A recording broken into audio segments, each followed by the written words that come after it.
It's your boy J Hardcore Boxing News back at you with what's happening in the world of boxing today. Good morning, good morning, good morning, good morning. Yes, it is. It's definitely a fantabulous morning because God has seen forth to make sure that we have another opportunity to be great. And I'm so glad that that is possible. Definitely. For sure. He is giving you another finger of grace to just start it all over again, man. You dig? That's the beautiful thing about life. You can start over any time. Yes, indeed. I know you done screwed up until now, but that's okay. That's okay. Start over. Start over. God allows you to start over and don't let nobody put their yesterday on you. Don't put your own yesterday on you. Learn from it and move forward. Nobody's perfect. Nobody's perfect.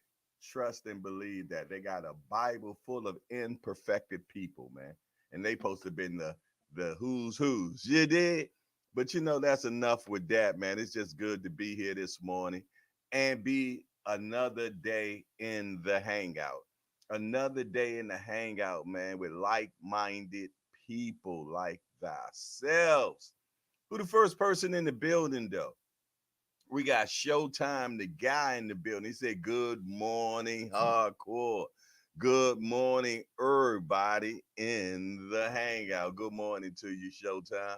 Hope you and your daughter's doing very well this morning, man. Yes, indeedy.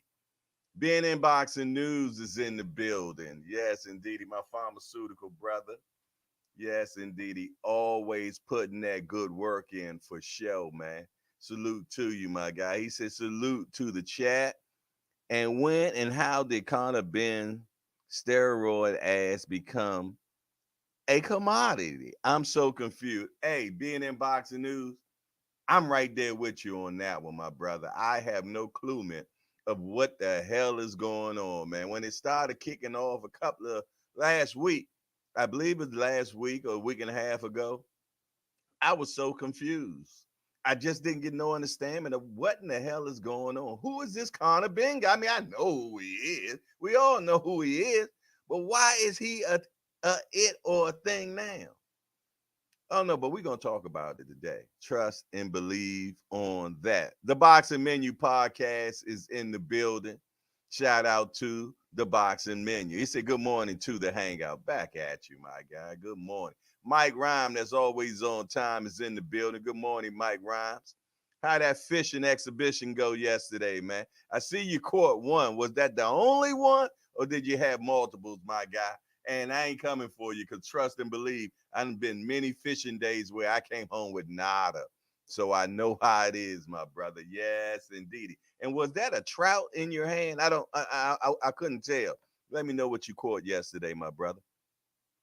Marvin McDowell, what's up, Big Marv? Hope all is well, my brother. Have you found your fighter a fighter yet? Last thing I seen, man, that you know your fighter was kept getting turned down by people, man. So do you have a person yet to solidify your date? I hope you do, my brother. Yes, indeed. I see they robbed Ryan House. Yeah. I see that happen. It didn't look like they took a lot, man. Whatever they got away with, they got away with in their hands. So it ain't like it was an all out. Took the safe and But hey, a robbery is a robbery. I don't want it, so and I know they don't either. You did for sure, but I'm pretty much sure they was probably stupid and they left prints or anything because that's how it normally is. Crooks are the worst. Cash Sport hashtag JBT Mr. 2 p.m. himself is in the building. How you doing today, Cash Sport? Hope all is well, my guy. And you looking forward to your 2 o'clock jump off for sure. Yeah. Also, salute to my mighty warriors. You know who you are, the ones that come in here and like to watch, and that's okay. Okay, he's matched up now. That's what's up. That's what's up. We definitely got to get him in here, man. So we can talk about it for sure. So people can get behind him, so that we can follow him, Marvin. So I definitely will be getting with you probably today to see if we can schedule up something with him, so we can get him in the hangout, man. So at least people get to know who he is, so we can follow him and look forward to his next bout. Because if he's attached to you, we attached to you. You know what I mean? So it's all brothers up in here for sure. Yeah. They are fighting on 420. Yeah, it turned around. Hey. Let me tell you something. It happened for the simple fact, man. What they wanted didn't work out. So they was like, you know what? We better fight each other before we end up being like left out Lamont. So it is what it is. You know what I'm saying? They better fight each other. You gonna just leave money on the table? And definitely both of them fighting each other. It won't be Ryan's highest paid fight, but it would definitely be Devin's highest paid fight. And it is what it is, man. Ryan's a star, and I ain't going back and forth with none of y'all about it. You did, yeah. He's a star, and it is what it is. You know what I'm saying? How he got there, I don't know. I still ain't figured out this social media shit or none of that. You know what I mean? It's about social statitude. Whatever that may be. I don't know, Jack. But I tell you what, man, I can I'm here for y'all, man. I come in here to hang out with you all, man, every morning, Jack. You did to bring the boxing news as I see it. You hear me? As I see it, not as everybody else see it or how you want me to see it or anything like that. I'm gonna tell you how I see it. You did? For sure. There go my guy right there. Be more finds in the building. G Peasy. Greg Pratt, if you will. He said, yo, good morning, hardcore and family. Yes, indeed. Man, I love when I hear the people talking about, yeah. No, it was a chain pickle. Let me tell you something, Mike Rhymes. I ain't never, I ain't never heard of a chain pickle. But I tell you what, I believe you. I believe you because I know goddamn well I don't know all the species in the ocean, and even the claim to knows don't know all the species. They still finding stuff in that ocean, man. Yeah. They still finding stuff in that ocean. If I was out with you and I was fishing, I would had to Google that fish, man. I had to take a picture of it. I say a picture of it, and they got apps for that. You take a picture of a fish, it'll tell you what type of fish it is. You take a picture of a plant, it'll tell you what type of plant it is, man. We're in the information age. If you are dumb now, that's because you choose to. It is what it is. We are in the information age. Everything is at the touch of your finger. So if you do not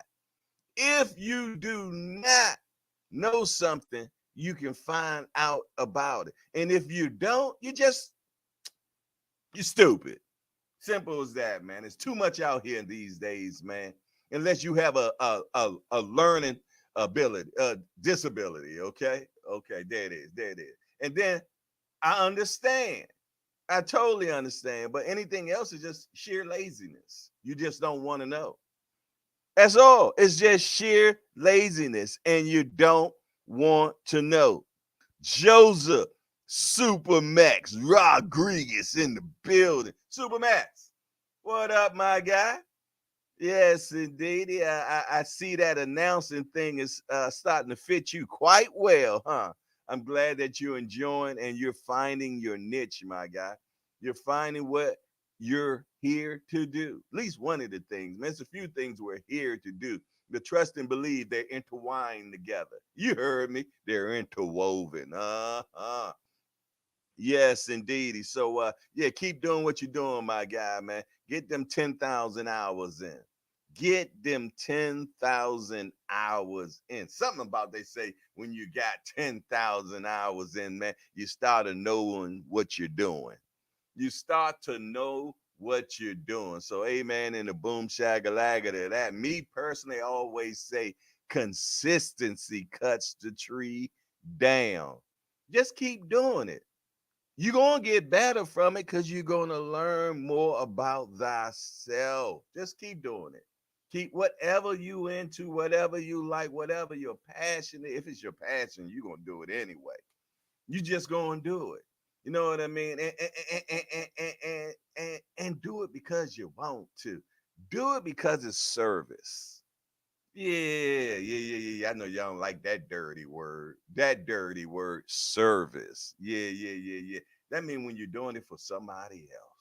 Oh, yeah, I know. I just said a curse word. Well, I want to do something for somebody else. I do things for me. Okay. Well, if that works for you, that's fine.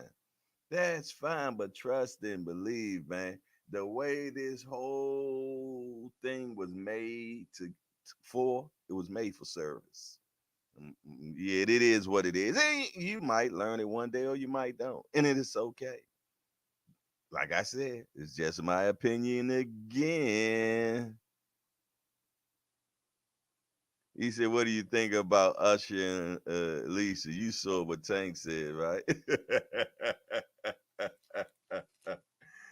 Hey. Usher said, "Don't bring your girl around me, man." Simple as that, Jack. It is what it is. The Buckster. What's up, the Buckster? We got a new guy in the building in the morning, so you know I appreciate it. Yes, and he ain't here by happenstance. He decided to come in the hangout, man. So listen here, we want to welcome Buster to Hardcore's Hangout. We just a bunch of hardcore degenerates to get together and talk about this beautiful sport we love called boxing, Buster. We only got one rule around here, Buster. No hitting below the belt. That means we don't talk about nobody's mama up in here. Other than that, everything else is fair game. You all make sure that y'all welcome the Buckster up in the hangout. Allow him to know that it's the best kept secret in the morning time, the best morning show around. Yes, indeedy. And it's the hangout, man. A place where people like us that love this sport of boxing so much that we got to talk about it all the time. I know what I'm talking about, man. You ain't get here by happenstance, man. You up early in the damn morning thinking about boxing. That's what you doing. And we the same damn way, and that's why we in the building. We in the building this morning, man, for sure. Oh, you know what? When I seen your name, the Buckster, I thought that was you from off of Instagram. Cause I seen the name before. I don't think I seen it as the Buckster on Instagram. I think I just seen it as Buckster. I think you got dreads, if I'm not mistaken, my guy. Okay. Yeah. You family then. You definitely family. My big homie I told you about me. Okay. Pleasure. Definitely a pleasure to see you, my guy, for sure. Yeah. Uh oh. The boss dog in the building. He say, "What up, hardcore?" I'm in the building. 10-4 on that. 10-4 on that. We got the boss dog in the building for sure. Hope all is well, boss dog. Hope you had a good weekend. Hope you all enjoyed the Super Bowl yesterday. Y'all want to tar and feather me real quick? Y'all want to tar and feather me real quick? I know you do. It's in your blood. I ain't watched the Super Bowl last night. I didn't. I didn't watch the Super Bowl last night. Uh, I I I made a Super Bowl meal and all. Yeah. I made a Super Bowl meal and all. Nope, nope. I was on YouTube last night. Yep, I was on YouTube last night and I was doing homework. I was doing homework last night. So yeah. I'm sorry, y'all. I didn't get a chance to watch the Super Bowl. I didn't. It is what it is. Whoa, where you been at? Where you been? I'm talking MAW. Australia's own is in the building. What's up, MAW? He said, hello, boxing fans, Jay, Hardcore, and Chat. Good to see you, my guy. Yeah. You've been a little AWOL on us, though. But you back home. You back home. I can understand. Life is busy. But, check in. Let us know you're good. You know what I'm saying? Jump in. Give us a thumbs up. Roll out. We family. Check in. Without a doubt, man. It's all good. Yeah. I heard it was a good game, GPZ. I did hear that, man. I just felt though I needed to do some other things, man, to perfect my craft. So I wasn't doing that last night, man. And after that, I fell slammed to sleep. I only remember when I went to sleep. So that was a beautiful thing for sure. Tampa Tommy say I watched the game from a karaoke bar. Okay. But did you karaoke is the question. And if you did, what song did you sing, Tampa Tommy? Hey, it's about that time. Station break me. Station break me. Let me get my first swig of this delectable coffee, okay? Cups up. Cups up. Let's do it. Mm. Ooh, yeah. Man, let me tell you, when God made that coffee bean, boy, woo wee.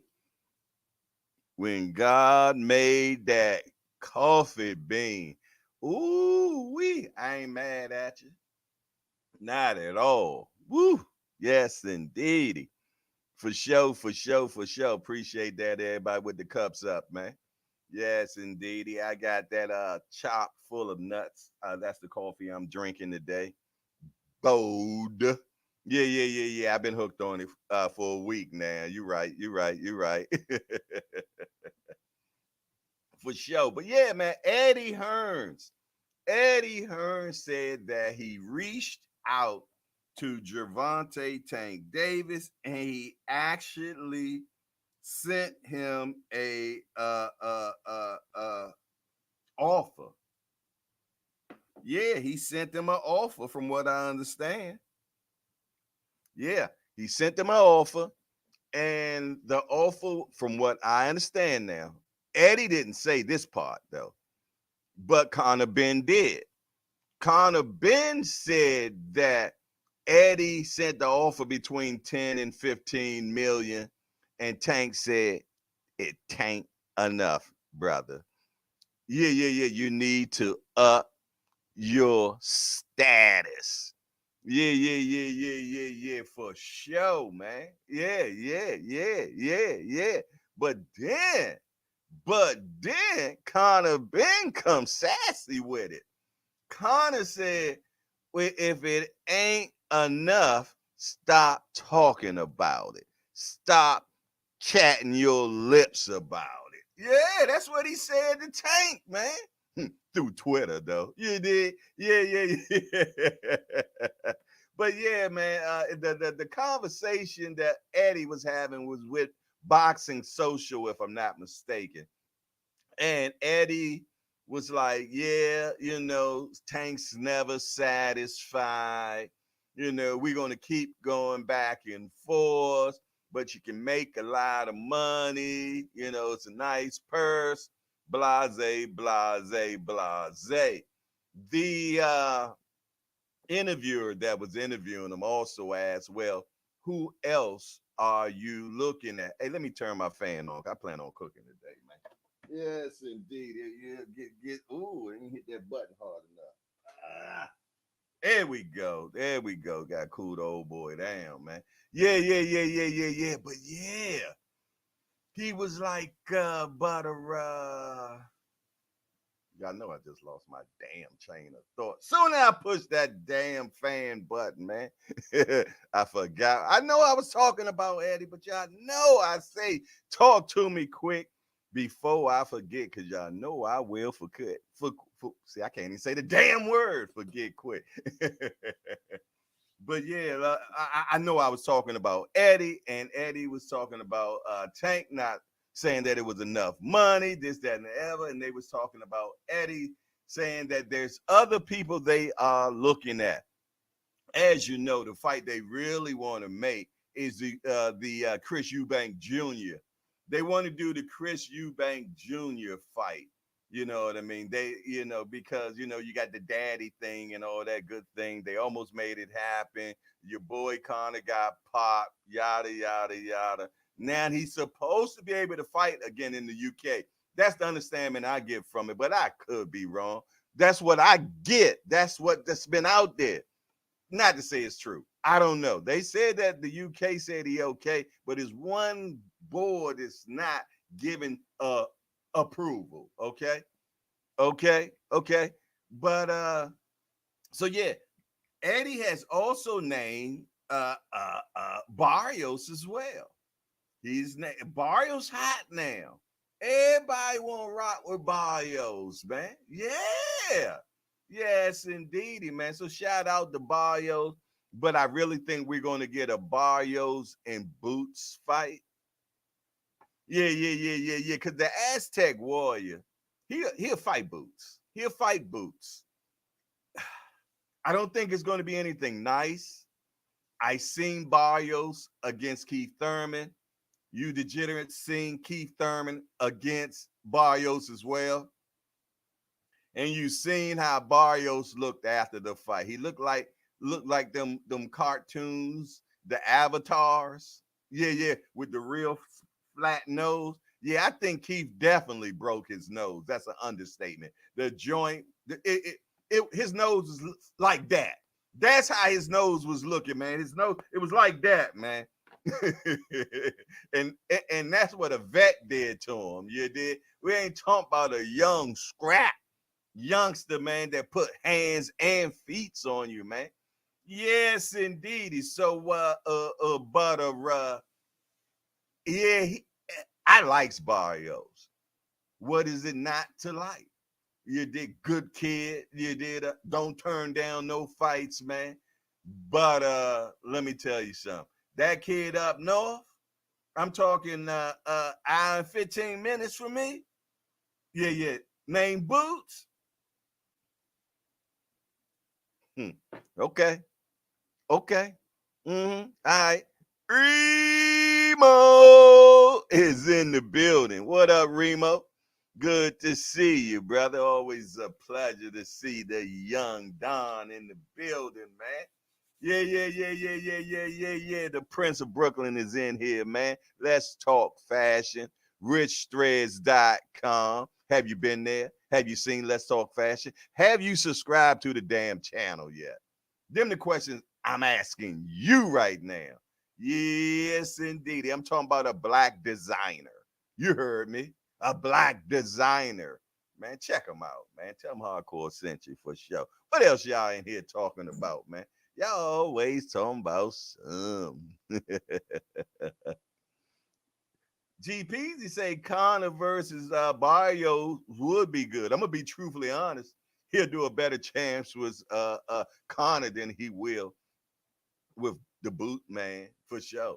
Barrios probably beat Conor. I wouldn't be surprised at all. I wouldn't be surprised. You wouldn't be surprised. We wouldn't be surprised at all, man, because we done seen it too many times, man. Nothing against the UK fighters, but they're straight up and down, man, and they're beatable. They're beatable. I don't know why they're so beatable. Maybe because us in the USA, man, we be just yeah, all that, all that. Yeah. L Water, we too slick for ourselves sometimes, man. Right, Mike Rhymes, exactly. A lot of people don't know that. A lot of people don't know that. He said, Keith did that with 10-ounce gloves. They're like, whoa, wait a minute. Pump the brakes. You're like, wait a minute. What weight division do they fight? What wasn't that 147? Why in the hell is it 10? Oh, because where they was fighting at, you have an option. You can fight in 10s, man. Yeah, you can fight in 10s. And he's like, if you gonna have me fight Keith Thurman for my first 147-pound fight, I'm gonna need some bigger gloves, man. I'm not fighting him with 8s. No, sir. I heard he got the boo-bop bang. Yes, indeed. He might not be one time, but he will get you sometimes. He will get you sometimes. So, yeah, you're right, Mike Rhymes. Barrios asked for 10. 1, 2, 3, 4, 5, 6, 7, 8, 9, 10. He said, man, give me the big joints, man. Give me the big joints. Hardcore, do you think Tank and Shakur will lock up? Yes. Yes, the Buckster. They will definitely lock up. I know that for a fact, man, because neither one of them cats don't want to duck that paycheck. Right now, it does not have the maturation that it needs. Yeah. It ain't got that money yet. It ain't about either one of them being scared. Oh, hell no, they ain't scared at all. Nah. But I'm gonna tell you, them peoples that's behind the face of boxing. Yeah. The big homie, Al Heyman, and them cats, trust and believe, man. They is not letting no premeditated money go out there, man. Nah, man. Is that the word I'm looking for? Premeditated? Maybe I'm not looking for premeditated. Premature. There we go. Premature. That's what I'm looking for. That thing ain't matured yet, man. It ain't. And until, especially after what we just seen with Shakur's last outing. Okay, you did. We felt he shit the bed. Yes. I was going to sugarcoat it, but I said, Jay, no more sugarcoating. Tell it like it TIS is, man. So yeah, he shit the bed. Y'all know I always tell it like it TIS is. I'm just talking shit. But he shit the bed, and it pushed the fight back a little bit. Shakur, it's on Shakur. Shakur is going to have to get out there and up his profile. I know we talk about all that shit when we was coming up in your profile and this, that, and the third, and we too dumb to know all that shit anyway. They ain't let us know about none of that. Profile? What the hell? You took a picture? But no. He got to build himself up, man. He gonna have to put some hands and some feet on people. You did. And I'm gonna be truthfully honest, the Buckster, we ain't seeing that fight in the next 3 fights. We ain't seeing that fight from Tank. I'm sorry. It is what it is. That's just how I feel about it. You know, and I'm not no master on that moment, but that's just how I hope I enlighten you a little bit more on that situation. Yeah, the politics behind it ain't ready yet either. You're right. They build that stuff, man. Let me tell you something. You'll know when it's starting to boil. You know when it's starting to boil. It starts to boil when you hear about it constantly. That's all you hear about all the time in the boxing world. The boxing people are talking about. The pundits are talking about it. The casuals are talking about. First of all, that's the main thing in boxing right there, y'all. It is so crazy. It's such a backwards world. In boxing, casuals rule. Yeah. In boxing, casual rule. I can't get no understanding. You know that emoji with your mind just blows? Yeah. I never understood that, but it is what it is, man. Yeah, because there's more casuals than it is hardcores, and man, they get together, man, and they get around the water coolers and they just talk about what's trending. Yeah, that's what they all care about. What's trending? What's trending? What's trending? What's trending? What's trending? You dig? Half of the people at a fight party don't even know who's fighting. I'm just keeping it real with you. They just social butterflies and they want to be where everybody else is. That's just how it is, bottom line. Yeah. I ain't going back and forth with none of y'all about it either. I'm not. Mike Rhymes say the way Stevenson doesn't like power. I don't know, because Tank Power is something different. I don't think he really wants to smoke. No. I can't agree with you, Mike Rhymes. I do think that Shakur don't like getting hit, but who in the hell likes getting hit? Yeah. I know you're a boxer. Yeah. And you signed up for it, but that still don't mean you like getting hit. Nah. You like the chance of the potential of money that you can get from it. That's what you like. So you endure everything else. You endure, or you just like whipping ass, and and eventually money comes with it as well. Okay, I accept that. But do somebody like being punched? Hell no. The body don't like being punched. That's why it flinches. I ain't going back and forth with y'all about that, man, at all. Yeah, I think they need to fight for each other them legacy. Oh, for sure. But let me tell you something. Both of them have said it is a super fight. Okay? So it's in the back of their minds. It's back there. It is. But as Coach Calvin always said, it's about the head to bees. Yeah, I love when he says that. The head to bees, man. Yeah. Well, Jay, who the hell is a head to be? The people that run boxing, damn it. Yes, indeedy. The people that have made the most. Let me tell you something about boxing, man. Boxing is money driven. It's called prize fighting. Ding, ding, ding, ding, ding, ding, ding. Prize fighting is what it's called. You did? Yeah. Him who is fighting is him who gets the prize. Exactly. And them guys are professional prize makers. Yeah. I'm talking about the head of bees now. Keep up with me, okay? The head of bees, man, they make the decisions, man. They got that big computer mint in front of them and all that shit, Jack. Yeah. And they putting in their stats, and they got plenty of them. You did, because they got all the fighters in there, and then they put this in, they put that in, and then the AI intelligence looks at it, and it's like wham, bam, and a piece of paper come out the side. Say fight ain't ready. Fight ain't ready yet. That's what it says, man. Yeah, they got all the bells and whistles, man. They've been doing it too damn long. They'd have made all the damn money. They'd have made $1 billion fighter before.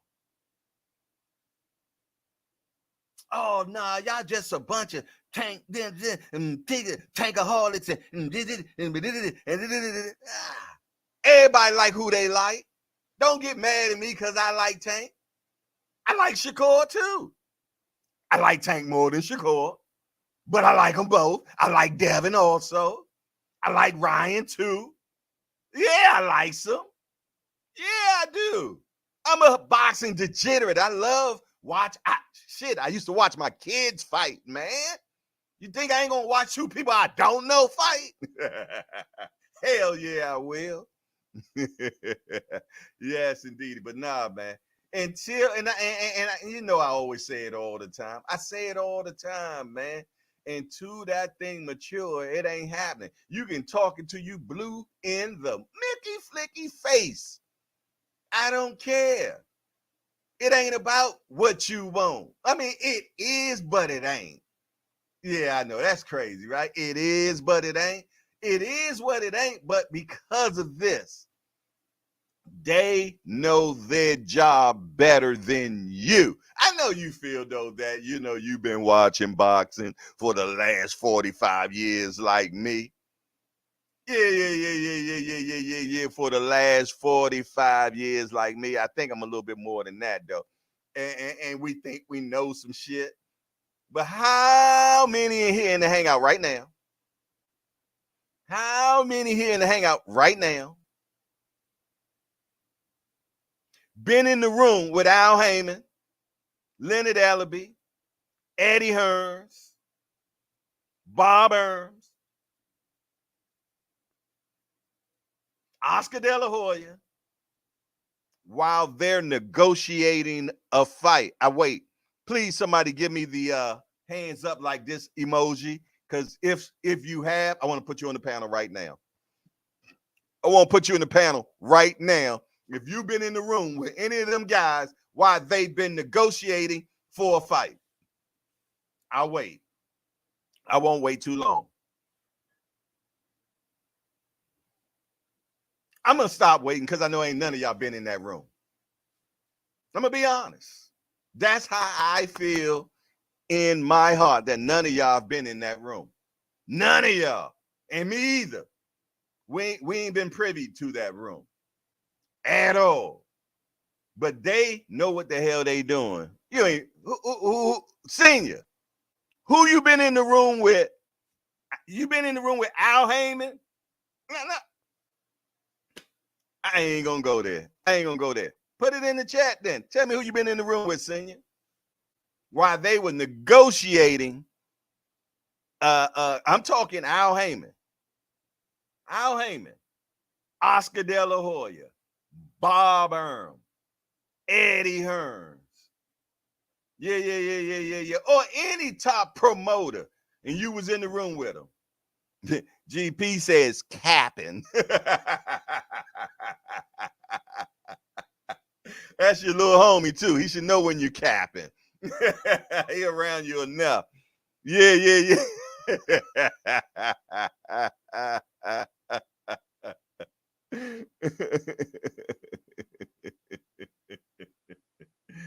I was in the room with Ellaby and Espinoza while they were negotiating. Okay. Senior was there in the room while Eddie Hearns and Espinoza was negotiating. All right. Well, I tell you what, it's 23 people in here right now. 1 out of 23. 1 out of 23. You know, it is what it is. You did. Yeah.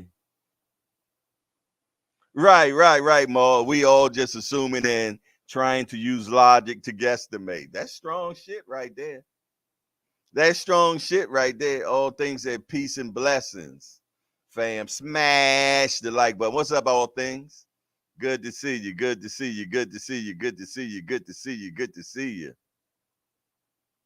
Yes, indeedy, man. But yeah,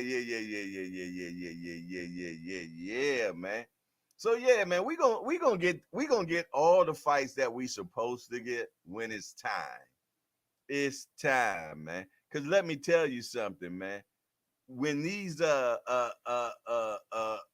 to bees, man, they putting their money out. Now, the last thing they want to do is lose. Yeah. They don't want to lose. Yeah. If the worst case scenario is that they break even. You did, then they'll just chop it up as advertising. Oh yeah. What this is, we might didn't make no money on this one, but it did do great advertising for the next get down. Yeah, for sure. So maybe that one is a seed planted. Maybe it's a seed planted, because everything's about seed and growth, man. It's nothing in life that we cannot say doesn't pertain to that. Yeah, that method. You did. So yeah, sometimes you're in the planting season, sometimes you're in the reaping season, man. Yeah. But there is a season and when things are happening in your life, one way or another. Yeah. You just got to realize and understand by watching what season you are in, or what season that situation is in. Yeah. And right now, doubling back to what Buxton said, we're not in the Tank and Shakur season yet. Nah, nope. Not yet. Not yet. Not yet at all. And it's more to do with Shakur. Yeah. Shakur and his promoters and his managers and all those things, they got to put the matchmakers, most important, got to put them in the right fights that's going to make them look right. I know that sounds nasty, don't it? Got to put them in the right fight to make them look right. Well, you can put them in the wrong fight and make them, yeah. It's certain boxes you just don't want to get in there with, because no matter what, the fight is ugly. Sean Porter was one of them type of cats, man. Yeah, yes, indeed. Sean Porter will make a fight look ugly, and that's my guy. That's my guy. Love me some Sean Porter. Yes, indeed, man, without a doubt. But he knows also that and many boxers say it, man. Man, Sean just make a fight night right, man. Yeah, he don't allow you to get off all your intangibles on him, if you will. But yeah, so matchmaking is very important. You got to have a good matchmaker. What's that guy name, man? Louis de Cuba? Is that his name, y'all? I might be getting it wrong. Y'all know I'll butcher up some shit. You know I'll butcher up some shit, man. I butcher my own kid's name, so nobody is exempt. Nobody. I think his name is Lewis. Could somebody in the chat to get it right for me? Thank you very much. Please put it in the chat who I'm talking about. Yeah. I said enough to y'all know who the hell I'm talking about. If you in the boxing, you know who the hell I'm talking about, man. For sure. But yeah. Dude, they call him Baby Owl. Yeah. That's what the upper B's call him. Yeah, I'm trying to tell you something. Yeah, they call him. Yes. Yeah, because they say he's a matchmaking mother. Shut your mouth. Real quiet, seldom seen. Yeah, but doing big things. Yeah. You ain't got to always be seen to do big things, man. Most of the people that you see that you think doing big things ain't doing fraganagular shit at all. Hey, I'm just keeping it real. It's the people behind scenes sometimes that be really pulling all the strings, man. Yeah, exactly. Yes, indeed. Yeah. Yes, indeed. What else y'all got going on? He say we was in a room and they wasn't negotiating in the room, but they was in negotiations. Okay, senior. We appreciate the there you go. Can't get right, y'all. Yes, indeed. You gotta love him. That's my guy. Can't nobody mess with him but me, man. Leave him alone. You say tablecloth suit, Sean Porter. Man, y'all leave Sean and his dressmen alone. Man, let me tell you something. In Sean's mind, he is GQ shorty. And he ain't going back and forth. And I like that, man. He ain't allowing none of y'all to change how he feel about his dressing at all. Yo, but I ain't gonna lie though. Them big ass ties, man, was funny as shit. Sean tie be like that, big. He eat a meal off that joint.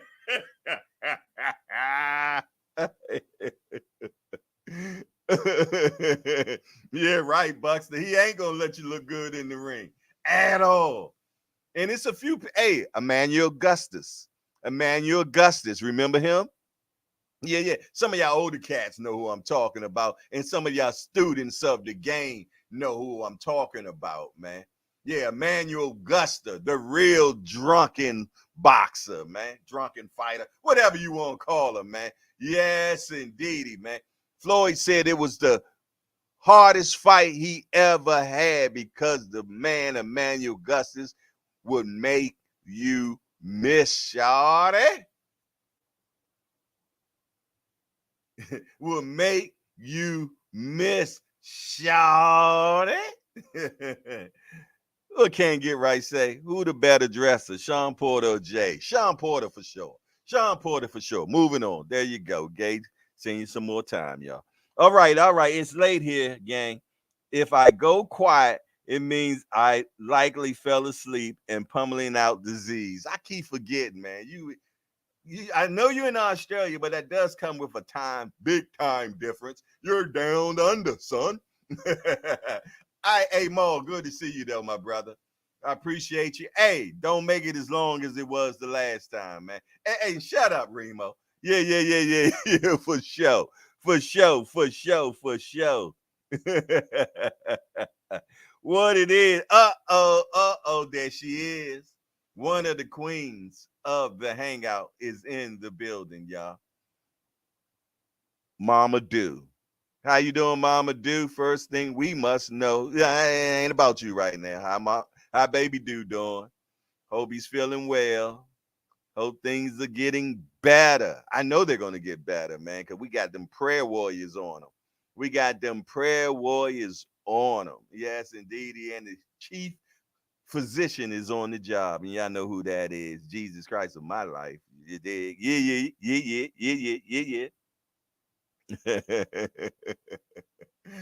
Hey. Yeah, the drunken master. There you go, being in boxing news. Appreciate that. Quentin. Okay. Let me find out. A lot of cats I ain't seen in a momentum sliding in the building. We got Quentin say, what it do, Jay? Mauricio Herrera made y'all look average too. Yeah, I remember him.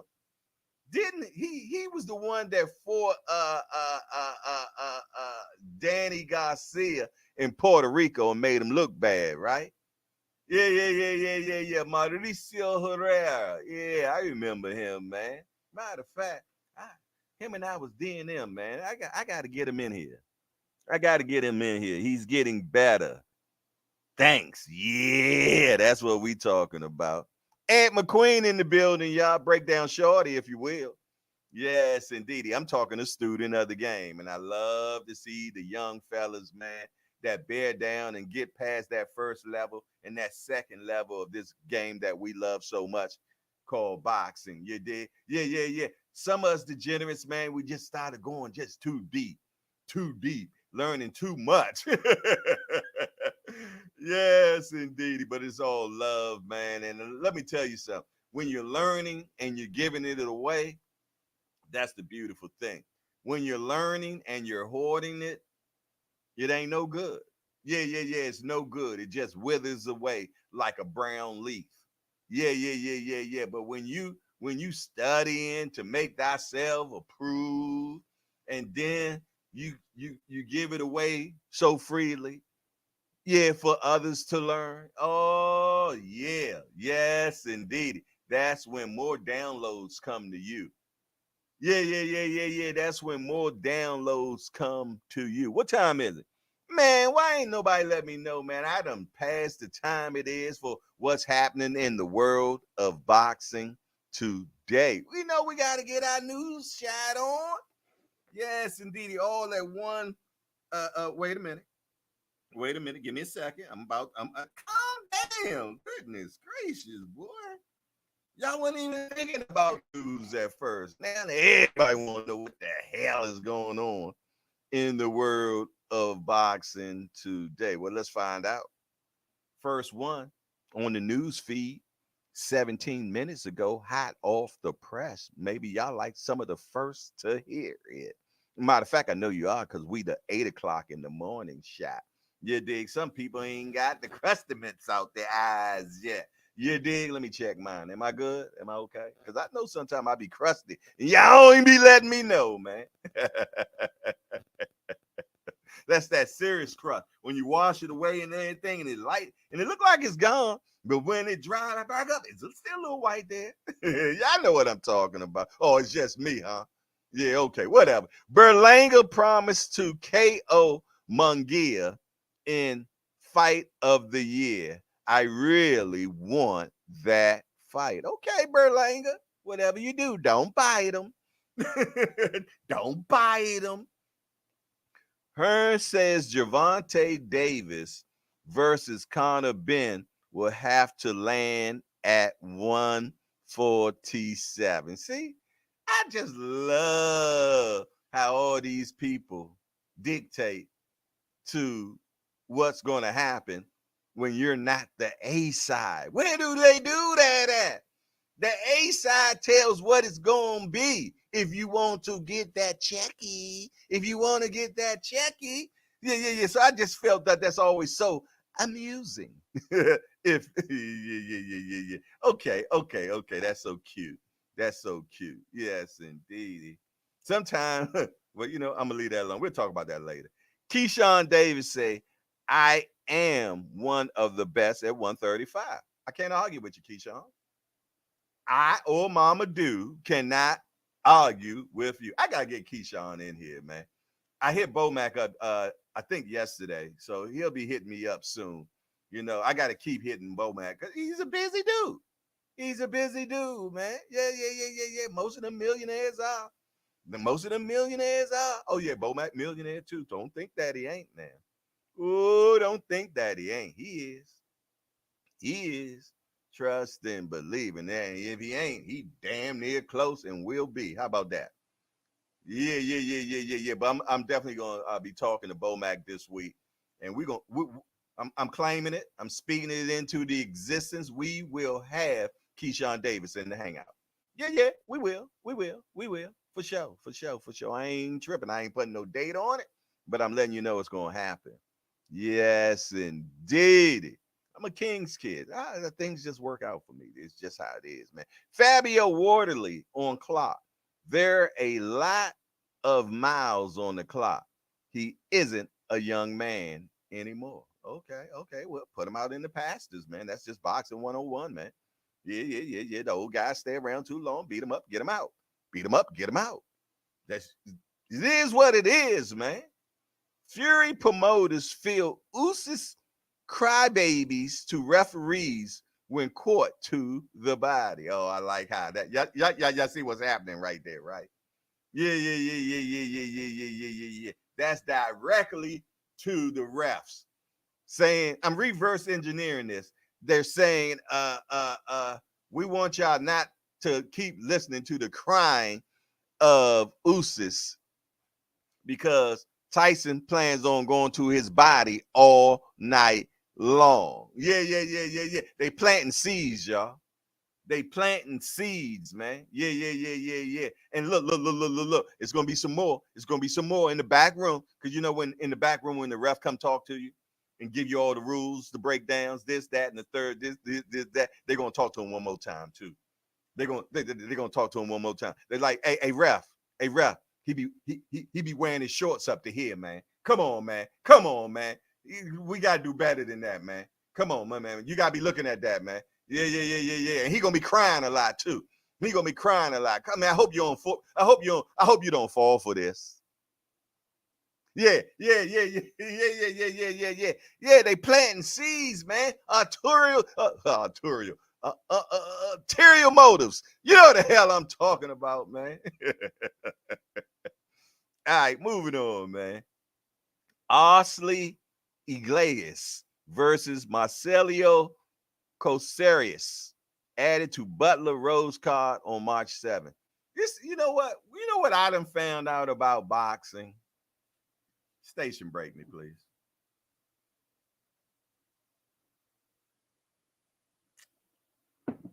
I had to untie my tongue, y'all. What I found out about boxers, they be having some of the strangest and longest and unsaidable names. Yeah, I said it, unsaidable names. Y'all know I talk like I want to talk up in here, man. Hey, that's how the first English got started.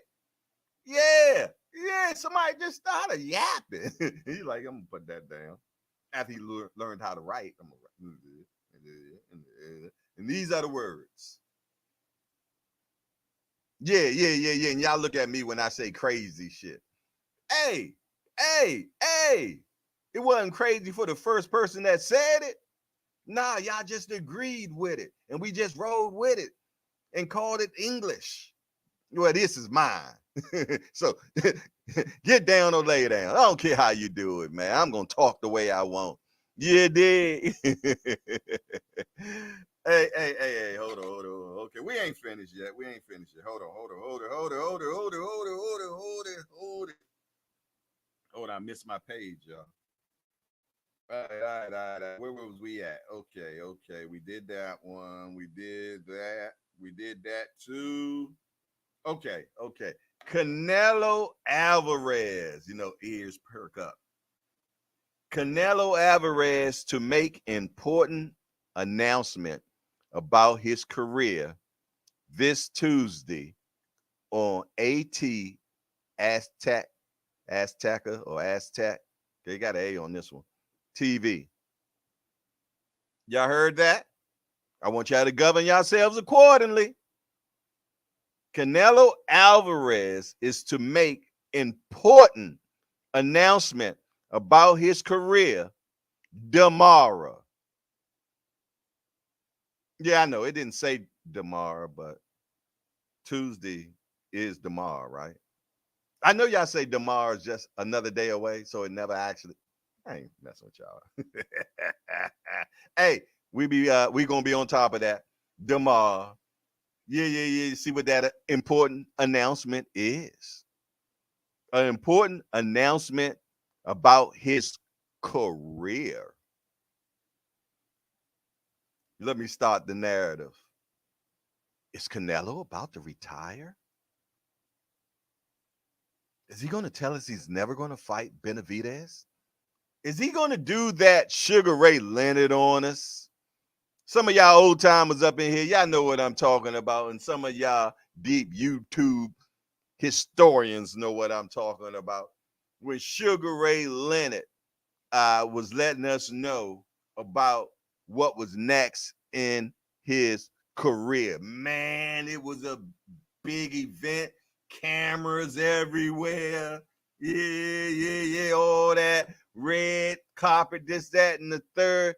And Ray I'm talking about Sugar Ray Leonard here, talking about his career and the fight against the man everybody wants to see happen. I'm talking about Sugar Ray Leonard against Marvin Hagler. Rest in peace. Rest in peace, little G, for sure. Yeah. I said little G, little God, because God said we are gods, but we the little G, not the big G. So don't be coming all in my chats talking. What do you call Hagler a God? Man, God called us God. Read your book, man. And I ain't going back and forwards with you about it either. But yeah, getting back to the story, man. Yeah, so Ray talking all this good stuff, man. Yeah. A fight between this man right here will be one of the most amazing fights of all time. It's 9 o'clock, y'all. The girls are gone to sleep. Yes, indeedy, man. So of all time, man, a fight got with me and this guy. Woo wee will never happen. Yeah, he took us all the way up here to drop us. He dropped us, man. Yo, every hardcore in the house wanted to cry, man. Man, we were so pissed, so mad. We had we didn't care about his eye. Be honest. Come on now. They'll be like, it'll heal. We so damn bloodthirsty, it'll heal. But yeah, I hope that ain't the conversation Canelo about to give us, man. I hope that ain't the conversation. Because there's been a lot of hoo-ha. There's been a lot of hoo-ha. They talking about PBC doesn't have the guarantees and this, that, to guarantee him his 35 or 30 million. Yeah, he wants it in escrow. They say no. All that stuff. I don't know, y'all. I'm just spinning the narrative right now. You got to start somewhere. Got to start All right, all right. Sandor Martin on Teofimo Lopez win over Jermaine Ortiz. Stop protecting this guy. Ooh-wee. Sandor says, stop protecting this guy. He talking about Teofimo Lopez. You did? Yeah. Because when you watching Teofimo fight, you never know. Is you is or is you ain't gonna fight?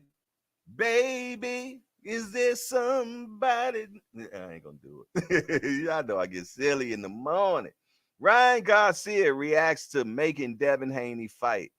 Start praying for Devin. Damn, Ryan. Hey. I like how Ryan is good with promotions, man. He's good with the promotion. Hey, y'all all seen this weekend. Y'all all seen this weekend with Trill Bill and Devin Haney and Ryan Garcia and bodyguards and all that pre-plantment. I mean, stuff that happened this weekend, man. Yeah. Oh, y'all seen the old Trill Bill? Yes, indeed. Super middleweight Bill in the house, man. Y'all seen Bill out there, man. Bill was acting like he wanted to put hands, feet, and on everybody. Yes, indeed, man. Yeah. Oh, man, acting was, I mean, the way they was doing things, man. And, man, let me tell you something. Man. Yes, indeedy, sweetie. They was doing their thing, and it got a shitload of eyes onto it. Yeah, got it. Yeah, we all tweeted on it. I ain't tweeted. Y'all know I ain't tweet, man. But you know what I'm talking. We all talked about it, but I did make a video about it. And here, well, I ain't got it right. But I'm pretty much sure, man, if you follow the channel, man, you done seen the one I put out. Y'all done seen what the Rise podcast put out. That was funny, Senior. That was funny. And if y'all want to know, Senior does all the optics that you see on the Rise podcast. Yeah. He does all that, man. He does all the computerments and all that shit. That's all Senior, man. Yeah. And I bet you he know I do none of that shit before he got thrown into it. But shout out to Senior, man, to rising to the occasion and making it happen, man, for one of the biggest joints out there, man. Yeah. Because all eyes is on the Rise podcast. It's just, it is what it is, man. Everybody gonna watch the Rise podcast because that's Tank's shit, man. Point blank, it is what it is. You did, yeah. So everybody gonna keep eyes and yeah. So shout out to Senior. You're doing a good job, youngster. Yes, indeed. Don't let it go to your head though. Canelo about to pull a Floyd and face Berto type of fight for the final fight. Come on, Quentin. Don't do that to us, man. I check my email and see if Canelo sent me that contract. I fight him. I fight Canelo. You know I fight him. Mike Ryan said better fight would have been Sugar Ray Leonard and Hearn Pride. Oh yeah, that's the one that got away. But nobody wanted that. Mike Rhymes. Ain't nobody want that. Hell to the nizzle. They did not want. Alex Dominac is in the building. What's up, Alex? How was your weekend, my guy? G Peasy say, Bill Haney, jumped into the WWE mode. Hey, you gotta have a Bill Haney in your corner. Yeah, y'all can talk shit about old Trill Bill if you want. Yeah, if I was a fighter, I would want me a Bill Haney in my corner, man. I sure enough would. I sure enough would want a Bill Haney in my corner. You know why? Because he's going to go tooth and nail for his fighter, man. Well, at least we know he'll do that for his son. Exactly. He does tooth and nail for his son, man. Yeah. He take the blunt of the punches. I'm talking the social punches. So his son doesn't catch him. Now, his son gets him now. Don't get me wrong. But the blunt of it goes into, and hey, Mike Rhymes, every time I say blunt, he get the twitching. Yeah, I do need one. Jay, stop saying blunt. Him and D1 over there. Every time I say the blunt, and I meant to say the brunt of it, right? Is that what I don't? It's one of them two, and I don't care what you think. But yeah, man, I like I said, man, getting back to Trill Bill, man, you need a Trill Bill in your corner, man, for sure. Yeah, he gonna cap a lot. He gonna tell some truths. You did. He gonna make sure that every day you gonna know something or hear something about his son. And that's the type of promoter I want around me, pushing if I was a fighter. Exactly. Yeah. So that's why I talk so much shit to him, man. Yeah. Cause we both professional shit talkers. I talk a lot of shit. Yeah. So yeah, recently I put one out. Yeah. Poking him a little bit, you know what I'm saying? Asking him where was the energy when Bernard hit him with the push off. You did. Yeah. Oh. The queen has arrived. Yes, indeed. Another one of the queens of the hangout is in the building. We're talking about Miss Heather E. How you doing today, sis? Good morning to you. Good to see you. How was the weekend for you? And are you ready for another damn work week? Yeah. I gave you a few things to think about there, sis. I'll be right back at you. J.A. Dixon in the house. J.A. Dixon in the house. What's up, Dixon? Man, I'm seeing all these names that just look familiar. J.A. Dixon. Are you the same Dixon that Banky be talking about all the time? I'm just asking. I could be wrong, but he talks about his brother Dixon all the time. So I was just wondering. I see we got the Buckster in here. You dig? And I'm just wondering, is this the Dixon that be with Banky?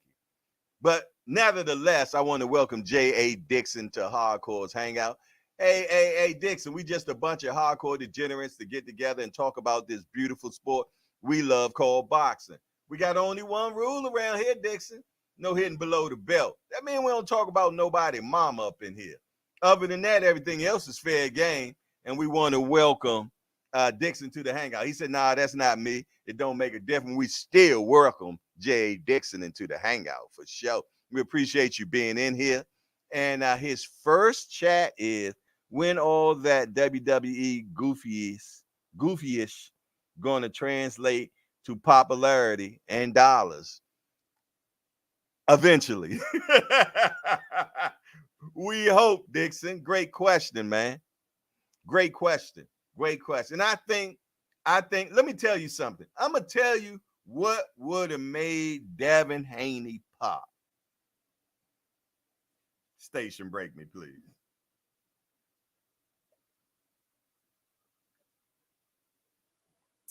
Mm, mm, mm. Good cup of coffee, man. All right. What I supposed to be telling you? What do I supposed to be telling you all? I'm supposed to be telling y'all about Devin. What would have made Devin pop? What would have made Devin pop was the risks he didn't take. Devin gave us a beautiful fight against Regis Pagreas. Shout out to the matchmakers. Shout out to brother Marvin McDowell that just told us, man, he gonna obliterate him. He said it. Calvin also said the same thing. He was like, man, two different levels, man. And that's why I love getting around and I like getting around trainers, man, that know what the hell they talking about and know what they see. Ain't nothing like a trainer that can look at it and say, nah, yes, indeed. And it's normally them older cats, man, that have been around the game 35, 40 years, man. And they can tell you, man, they can tell you what's gonna happen with their eyes closed. Yeah, you better get an older cat in your life, man. Get some older cats, man. And I ain't talking about no damn old fools either. I'm talking about some people that done been around and got the t-shirt, man. Yeah. I'm more of a t-shirt type of guy, man. Yes, indeed, man. When I go to an event, I'm gonna make sure I get a t-shirt to remind me of where I've been. But that's how I am about my experiences in life, and I call them t-shirts as well. Yeah, so you get yourself around some people that got a few t-shirts, man, and they'll learn you a few things. He said the people that can tell when something is authentic or just some flim flam. Exactly. Exactly. But let me tell you something. Boxing is a lot of flim flammery. A lot of flim flammery. You did? Yes, indeedy, man. Yeah, yeah, yeah. And skullduggery. Yeah, yeah, and all that stuff, man. Yeah, yeah, because it's just getting people hyped to believe in something that's gonna or might not happen. Yeah, but they do a lot of that stuff just to check the pulse. Where's my pulse? I don't even know. But yeah, a lot of stuff gets put out to test the pulse, man, to see how you all react to it. You didn't know that, did you? Yeah, yeah, yeah, yeah, yeah, yeah. It's called testers, baby. Yeah, yeah, yeah, yeah, yeah, yeah, yeah, yeah, yeah. In the drug game, that's how reverse. Yeah, they send out testers, man. They'll put it out there, man, to see your feels about it, man. Exactly. And from there, if they see that the needle is moving, they'll start building more on top of that. But if it ain't no buzzment from it, they scrap it. Exactly, man. So it's up to you, technically, what fights that we get, but y'all got to learn how to do it. Because if we all are not on one accord about something happening, it ain't going to happen. If it's too many other people you still want to see that fight a happen fight. What the hell? Shit. Give me that one back. Yeah, yeah, yeah. Hey, that's one thing about live, man. You get all the bloopers right there with you, man. Yes, indeed. But yeah, yeah, yeah, yeah, yeah, yeah. Y'all know I make a lot of them. Oh yeah, I make a lot of them. Yes, and hey, smash the appreciation, but I don't even know what it is right now. I don't know how many appreciations we got going on right now. I don't know how many subs we done got right now, or none of that. But all I'm saying is smash it. Hit the appreciation button. If you don't know what that is, aka like button. I know some of y'all be looking for appreciation button, man. Yeah, yeah, yeah, yeah, yeah, yeah. I'd get ready to say somebody called me and asked me what that appreciation button was, man. You did, but I ain't gonna shout his name out, man. Lately he been a little sensitive when I say things, so I ain't gonna say who he is.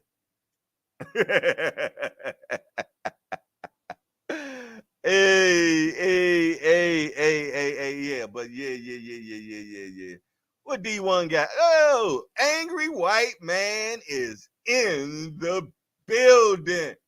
D1 boxing briefs, hashtag JBT, my brother, aka angry white man, is in the building. We need a tank announcement, and then we'll see some how much Devin and Ryan will be talked about. When the big dog got one on deck, I'm a voyeur today. Army base can't chat. Have a great day, family. Shout out to D1, man. The angry white man is in the building, man. What it do? Hopefully, when Tank make an announcement, man, he won't be as angry. Yeah, yeah, yeah, yeah. He won't be as angry. Oh, New Orleans is in the building. William Old School. What up? Yeah, yeah, yeah, yeah. The Raging Cajun. I think that's what they call him. The Raging Cajun.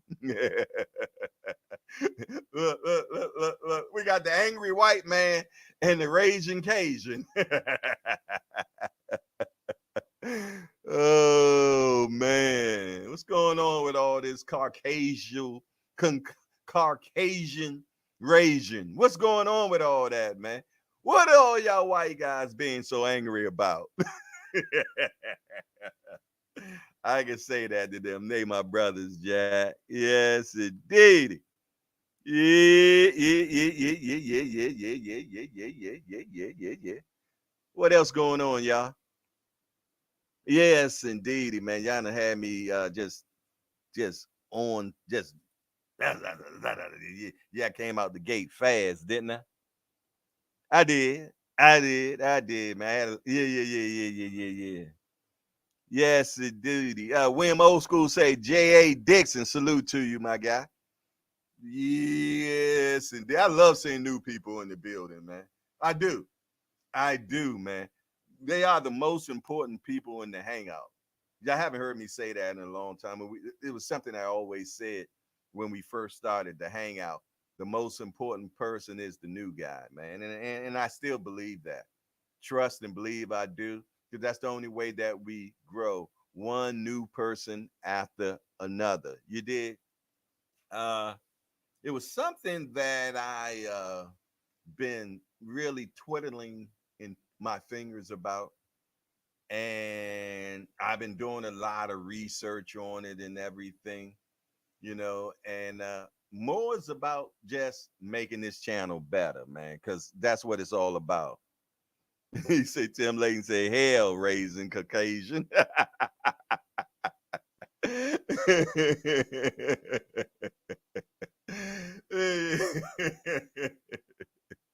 Oh, Tim Layton. Hey, that's my brother from another mother, man. Me and that brother got so many similar shit. It's crazy, man.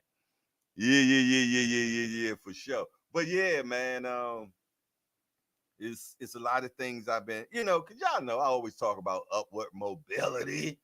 You dig how we can make things better, make things great, this, that, and the other. Yeah. I'm not wearing the red hat.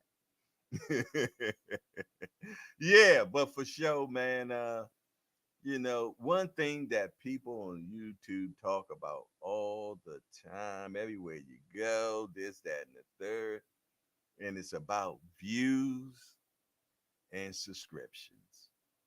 Views and subscriptions. Views, and we get wrapped up in it. We get wrapped. How many followers you got? How many subscribers you got? How many views did you get today? Smash that appreciation button. This, that, the third, and this, and it'll drive you crazy. I'm gonna be honest, man. Yes, indeed. So I'm coming to a point, man, that I think that I'm gonna stop talking about all that. Yeah, I'm gonna stop talking about all that, man. You did? Because that should not be the focal point ever. Nah. Because I'm gonna go back to what I said when we first started the hangout. If you will build it, they will come. And that's what we're gonna stand on in the hangout. It ain't gonna be about the views, it ain't gonna be about how many subscribers or none of that no more. Damn all that, man. You dig? Only thing it's going to be about is about being in the hangout, bringing good content, good relationships up in here, and most of all, family men, man. Exactly, man. Yeah. And wherever that takes us to, that's where we go. That's where I'm at for it from now on, man. Yeah, for sure, man. Because I ain't gonna sit here and drive myself crazy about this shit no more. Nobody understands YouTube. YouTube, I don't even think understands YouTube. It's a beast of its own. So I ain't gonna sit there. I'm just gonna have fun with this thing, man. Enjoy the relationships that develop from this, man, and bring you the most and best that I have within me. I'm gonna give to you, and I'm gonna study and this, that, and the third, and bring it, and I'm gonna leave it right there. And what you do with it, it's gonna be up to you. She said, I don't really hear you saying it. What are you talking about, Heather? About subscribers and all that stuff? Yeah, I know. But I'm to the point now, man, and I'm starting to research and learn from some people, man, that's been doing this type of stuff, man, that got some understanding. You know what I'm saying? And a lot of them are coming to the common thing, man. You just got to be intentionable, or whatever, something like that. But it's all about if you'll build it, they will come, man. And that's what it's all about, man. It's about the fun, man. It's about serving, man. Yes, indeed. Being here in the morning for the people that are at work right now, in their cars right now, at home right now, in the gym right now, want to know what's happening in the world of boxing right now. And they come to this channel to get it. So when they come to this channel to get it, I want to be able to have it for them. Yeah. I want the table to be already set and y'all be ready to eat, man. Exactly. And we have fun. Yeah. You remember that TV show, man? It was a black show, Jack. Say a black show. What's that, Jack? Jay, a black show? Well, they all got together on Sundays and ate dinner. Yeah. I think my wife used to watch it. I'm not sure, but I know. I think I watched it too. And they had a guy in there named Lim and a few other people, and Mama's House or something like that. I don't know what it is, man. But yeah, it's just family getting together, man. So I want to make sure that I always have the right food, man, the good seasoning, the good energy. Cause who won't be in here listening to somebody that sound like this all day? Nobody wants this. What energy is this? Who wants to listen to somebody that sounds like this the whole damn time? Unless you're into some ASMR type of stuff. But listening to 2 hours of J Hardcore sounding like this, what would you do? Hell no. You know what you're going to do. You're going to leave this Fraganackle Bull Crap channel and say, man, they energy less type. Man, you better get yourself some energy. You better get this morning time. People want to feed off of you, man. And you all monologue and all. Nah, man. They need some upliftment. What people say about me, they say, Jay Hardcore, man, goodness great. That boy got a lot of energy in the morning. Yes, he's energetic. My man Just Do, you say, Jay, I love your energy, man. Yes, indeed. So you got to understand what some people want from you. What they want from you. And give them what they want, man. Be service, man. Be service, man. Serve some people. Let it not be always about you. You dig? Yeah. We some selfish Mickey flicks, man. We are. We some selfish Mickey flicks, man. But let me tell you something. You get more out of what you give than what you keep. Ooh, I just said something to somebody. Yeah. Yes, indeed. Hold on. Look at my cup. Look at my cup, right? Okay, I'm going to tell you how God deals with me. I don't know about y'all. Everything that's inside that cup is for me. Everything that comes from outside the cup is for everybody else. You ever heard the my cup runneth over? Yeah. That's a blessed person right there. That's a blessed person right there. Yeah. Because what God has given them, they did right with what God has given them. And he said, you know what? I'm gonna give you some more. I'm gonna give you some more. You be like, wait a minute. I ain't got no more room. I know, because that ain't for you. That's for everybody else. Now give it up. Y'all don't want me start. Y'all want to hear me talk, man. Y'all don't want to hear me talk, man. Nah, y'all want me to sit here and talk some foolishness. Fraganagle bull crap. Make you laugh. It's all love, though, man. Like I said, it's the hangout, man. So you never know what the conversation may be about in here, man. Without a doubt. Yes, indeed. Oh, it's always going to have boxing. Now, don't get me wrong about that. But I tell you what, Andrew Gray is in the building. What's up, Andrew Gray? Yeah. I know that name. He is not the first time. He's been in here before, and he says morning. Frequent Flyers is in the building. Salute, OG. Yes, indeed. He said understandment. See, he been reading out the Harcourtian thesaurus. Yeah. We got dictionaries and thesaurus. This is around here. G Peasy, thank you. Soul Food. That's what the chat is undefeated. The chat is undefeated, man. It's not one thing I threw out to the chat that I needed some help and I didn't get. Yes, indeedy, man. Woo wee. Yes, indeedy. Y'all just don't understand what we got here. Y'all don't. Y'all don't, but you will. You will.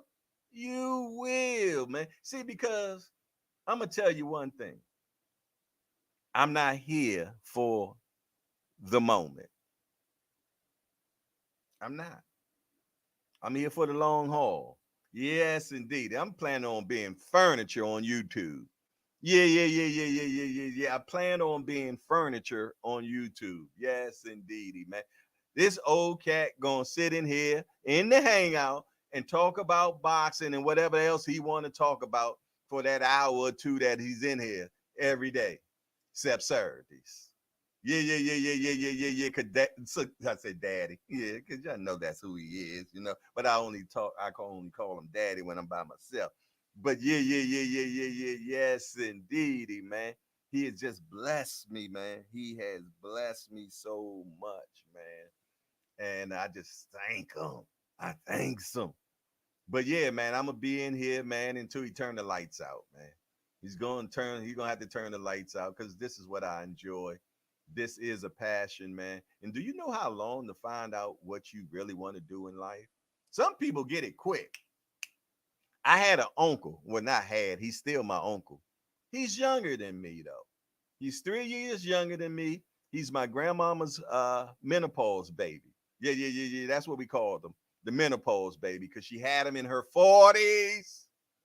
Exact Lamundo. She had her in her 40s. But you know what? Since he was a little kid, he always knew what he was going to do in life. He knew it since he was a little kid. Now, he was a regular little kid. Yeah. Like I said, this is my uncle, my youngest uncle.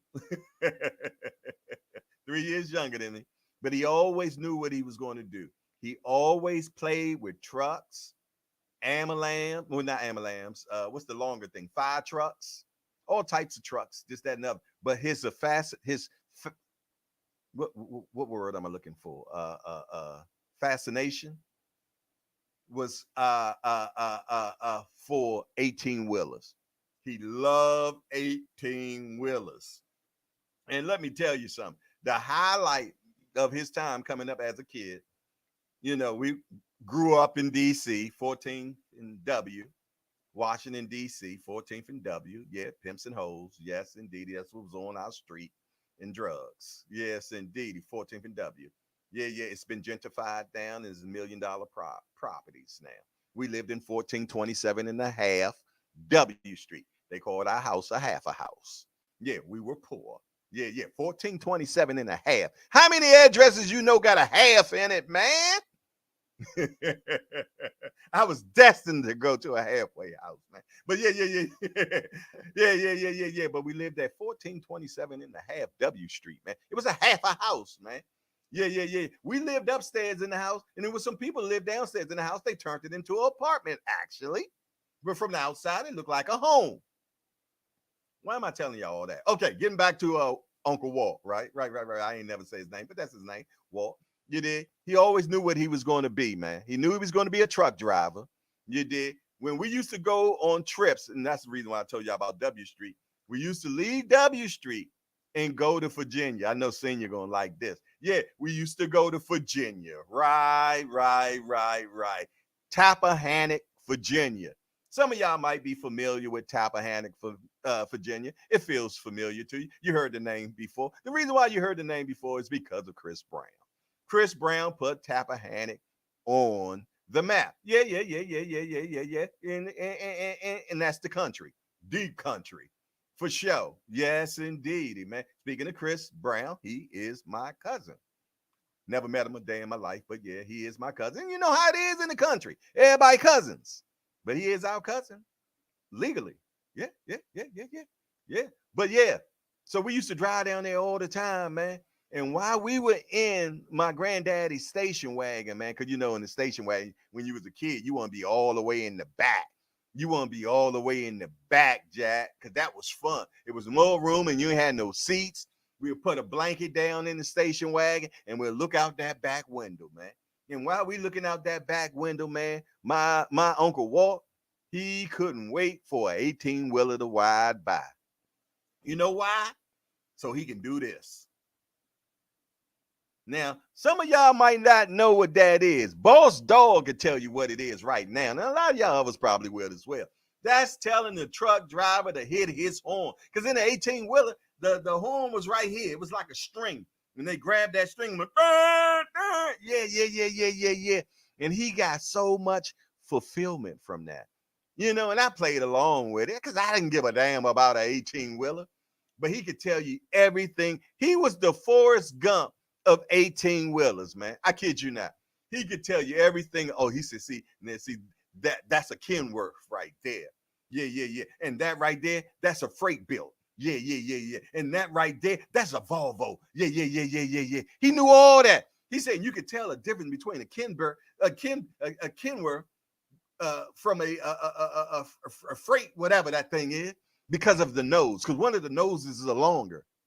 I'm like, yo, you need to get a life. But he did. Because when he got old enough, that's what he did. He drove a 18-wheeler. Until today, he still drives an 18-wheeler, but he's the supervisor now. He's been at the same job for over 25 years, 30 maybe. And he's the supervisor. But I said all of that to say he knew what he wanted to do back then. But me, I didn't.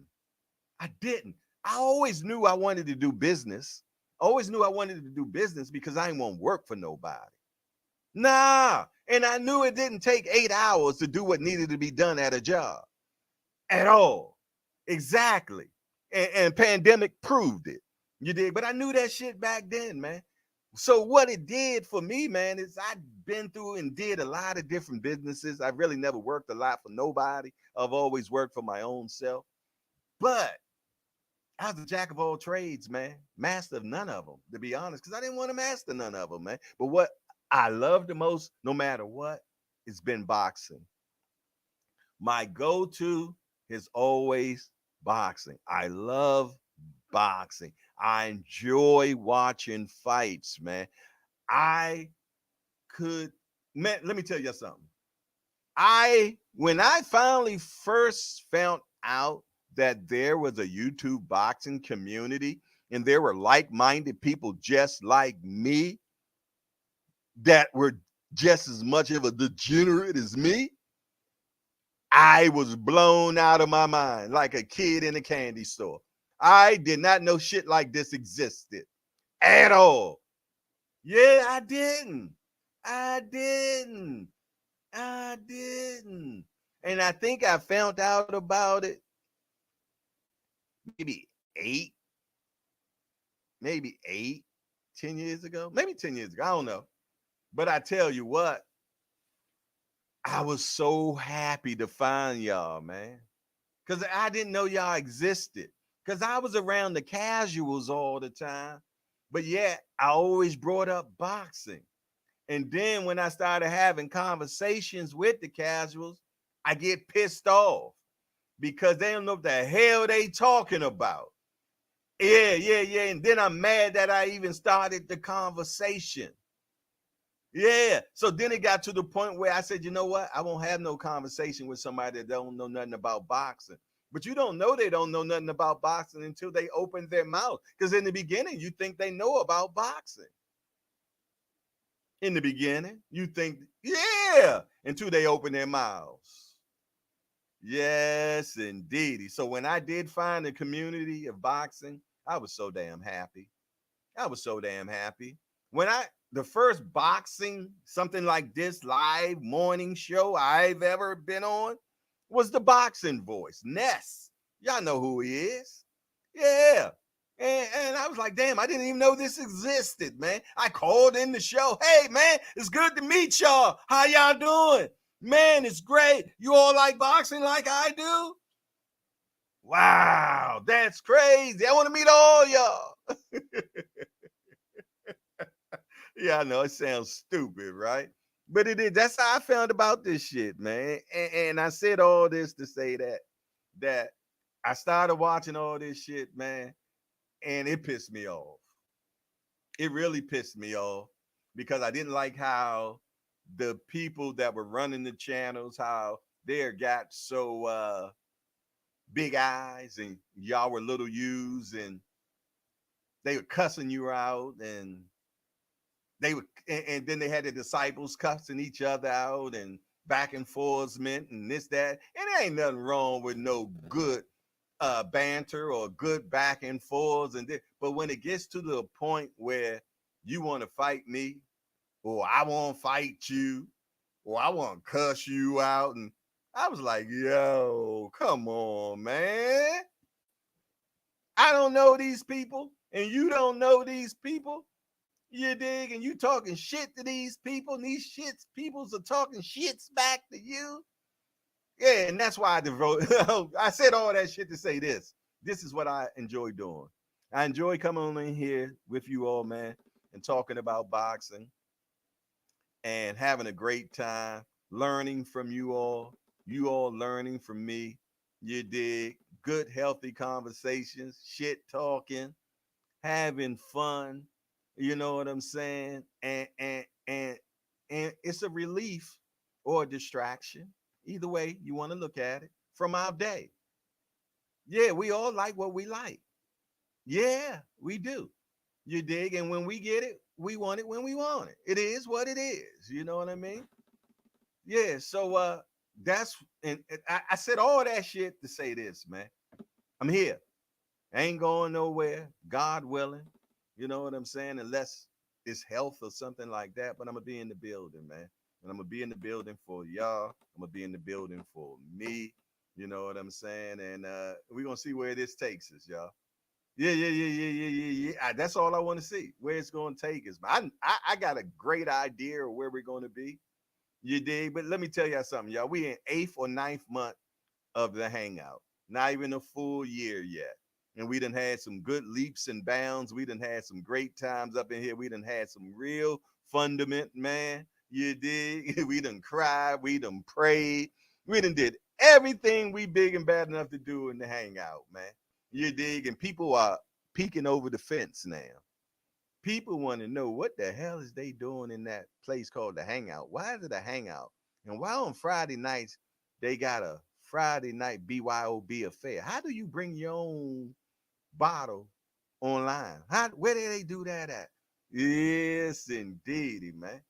And then they got a bunch of old cats on Sundays, man, to get together, man, and talk about this beautiful sport we love called boxing. And it's entertaining, man, because them old guys really be knowing what they talking about. Maybe because they have experience. Not to say that young folks don't have it, because they do. We got people like Aunt McQueen that shows us that all the time. Pound for pound boxing. You dig? Gregory Pratt, Thomas Morse. You dig? All them younger cats just do boxing. You dig? So yeah, yeah, yeah, yeah, yeah, yeah, yeah, yeah, yeah, yeah. Scales Sculpatory, what up? Okay, okay, okay. We got the Scales in the building for sure. I love that name though. Scales Crepatory. I don't know what the hell it means, but it just sounds so cool though. I likes it. I likes it a lot. I know it has a meaning one way or another. You dig? But I likes it. It stands out. Scales Screpatory. For sure. Hold on, wait a minute, man. Somebody sent some bread a minute here. Oh, I should have known. I should have known my sis sent me some bread. Tanya Van Dross Williams Jr. just hit me with a $1.50 across my face. Yes, indeed. He's super sticker. Appreciate that, sis. Thank you very much. I appreciate you for sure. Yeah, yeah, yeah, yeah, yeah, yeah, yeah, yeah. That's my sister, y'all, man. You did. Carlos Garcia. We got a new guy in the building, y'all. We got Carlos Garcia in the building.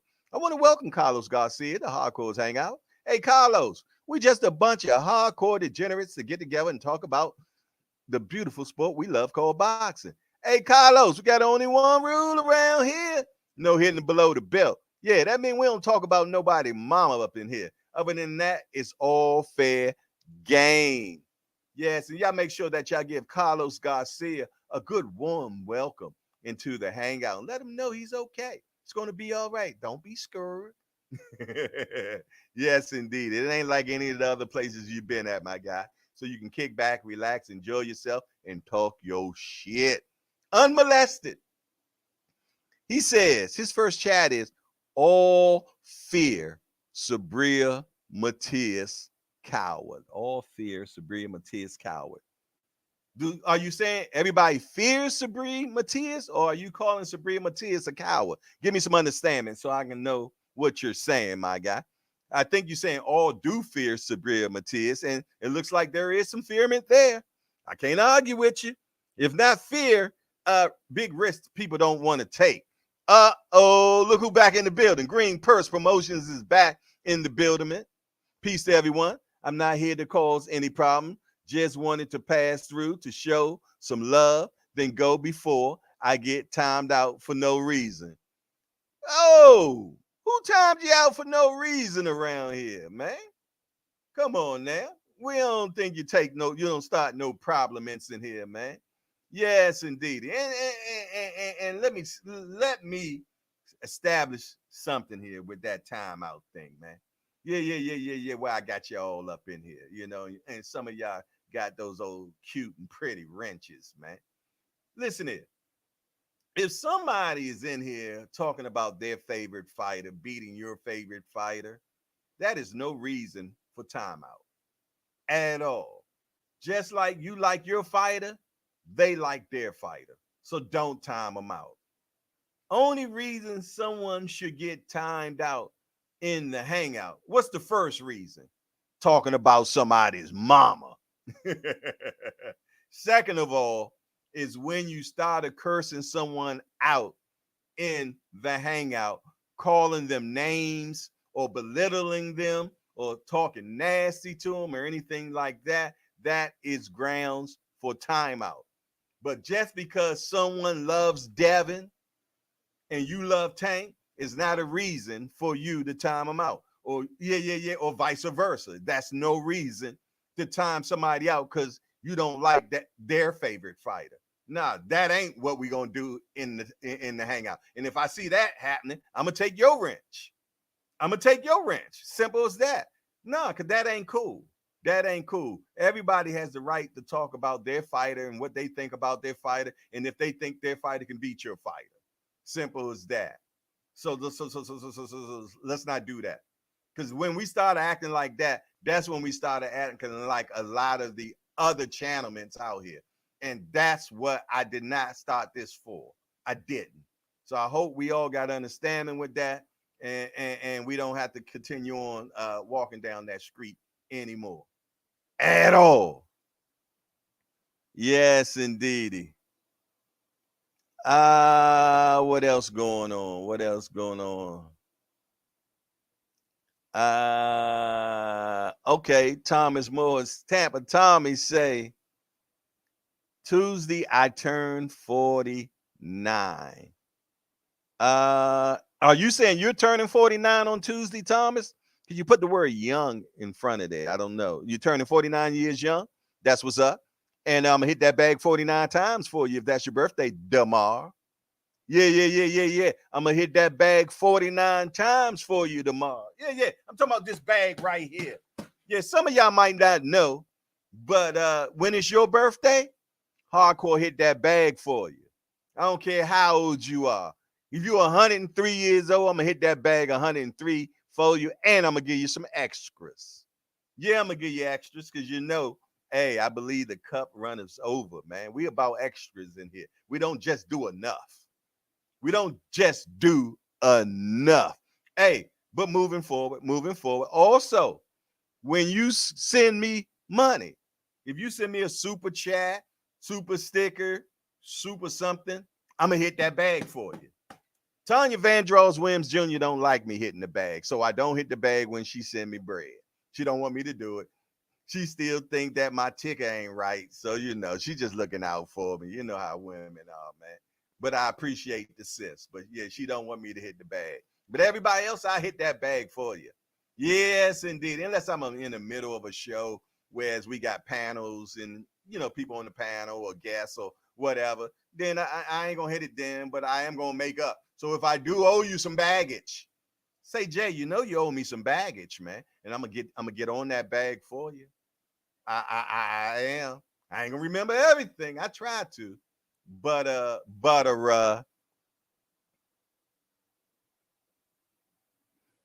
Heather E say, right. I know you read everything, so I don't believe that happened here.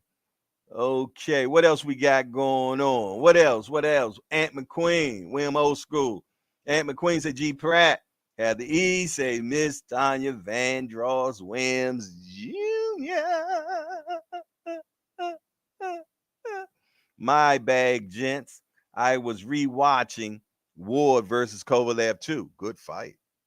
Good fight. But who won? Who won? Hey, Aunt McQueen, who won Ward versus Kovalev 1? Talk to me quick. I need to know. GPZ say, Aunt, I know what it is, homie. What it is, what it is, what it shall be.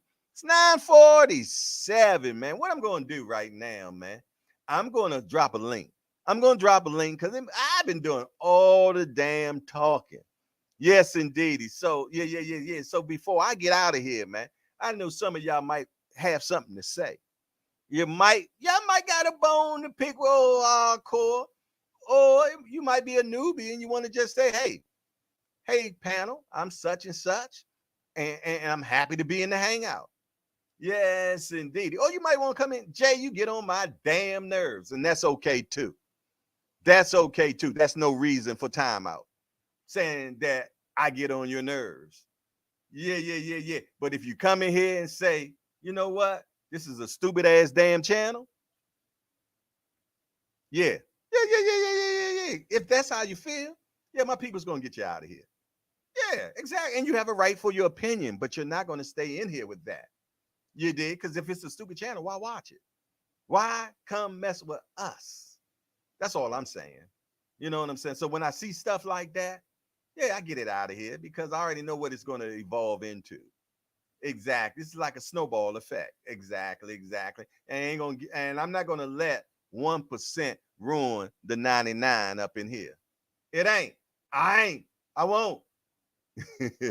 But yeah, I'm gonna drop the link. I'm gonna drop the stinky link. No, this ain't a stinky link. Well, what do y'all call that stuff, man? Oh, that's a sneaky link. That's old people. We always messing stuff up. A stinky link. Hey, I laugh at myself more than anybody laugh at me, man. So trust and believe, man. I don't have no problem being a entertainment factor for you at all. Yes, indeed. I enjoy being up in here. I do. Okay, what I'm gonna do, I'm gonna drop the link, man. I'm gonna drop the link. I'm gonna drop the linky stanky. I'm gonna drop a stanky link. Yeah, you can be able to smell it. Okay, I'm looking at. I just went to YouTube just now. Oh, smack! Y'all been smacking that appreciation button. Way to go. What I was gonna say next? Oh, I'm supposed to be dropping a link, right? Okay. Y'all gotta keep me on point, man. Y'all know I be forgetting stuff. All right, I just pinned it. I pinned it in the chat, man. You dig? Y'all can come on up in here, man, and talk that smizzle smazzle. Remo say, what y'all put in J Cup this morning? My bro is on 10 this Hey, Remo, I've been doing this new thing, man. I've been doing this new thing and it's been working. Yeah, I know. Y'all want to know what the hell I've been? It's called sleep. It's called sleep. Yeah, man. I told y'all I don't sleep a lot at all. I don't. But lately, I've been making sure I push myself to sleep by 12 p.m. so I can get a whole evening, a whole night of sleep. And yeah, man. I feel so energized. Yeah, this is something new to me. I know y'all like, Jay, you don't, what are you talking about? No, I'm being real, y'all. I've been a person that's up all night long. I'm a nocturnal creature like these cats behind me, man. I stay up all night. Yeah. And then I'll probably fall asleep like 5:30 or 6 o'clock in the morning. Yeah. And the show starts at 8. And next thing you know, I wake up at 7:48. Now I'm rushing around trying to get in here by 8 o'clock. Yeah, I know. It makes no damn sense at all, but I'm telling on myself, man. So now I'm trying to go to sleep early so that I can have enough uh uh uh uh you know the hell I'm talking about. The stuff all y'all do all the time easy. Yeah. I'm a complicated individual. That's simple.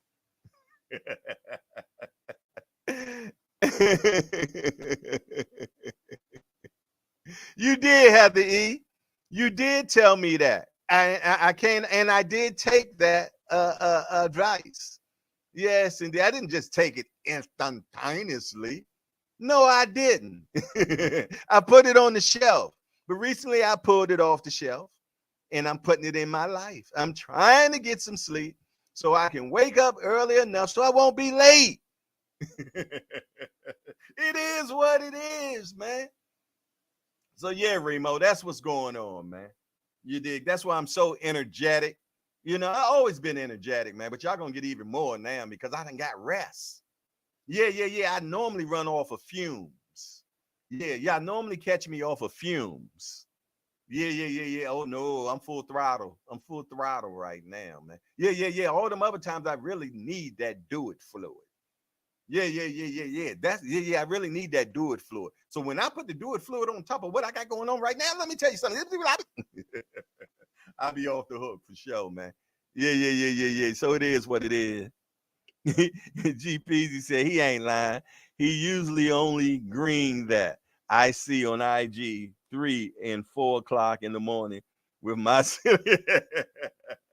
It's a lot of y'all non-sleepers up in here, man. Yeah. Hey, Remo don't do a whole bunch of sleeping either. Yeah. Yeah.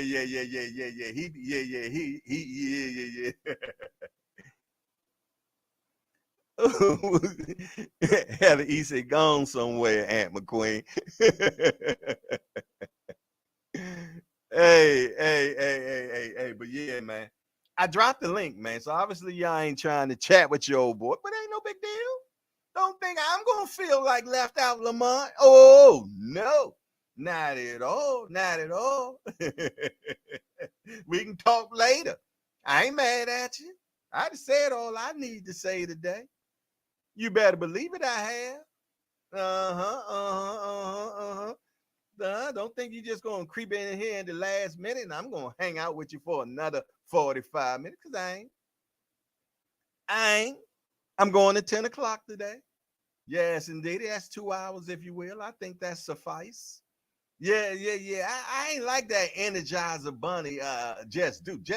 Give you 3, 4, 6, 7, 8, 9, 15 hours in a day. I can't do it. You're a younger man than me, man.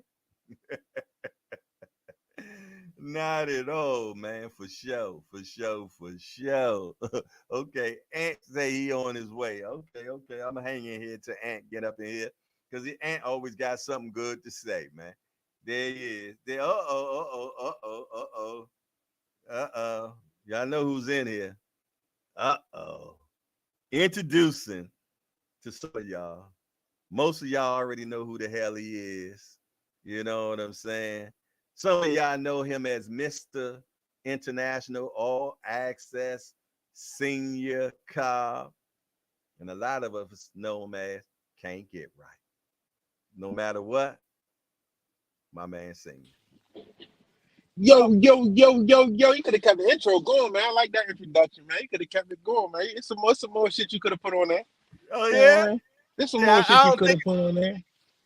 Yeah, I know, Huh? but it just wasn't fit for YouTube though. No, man, okay.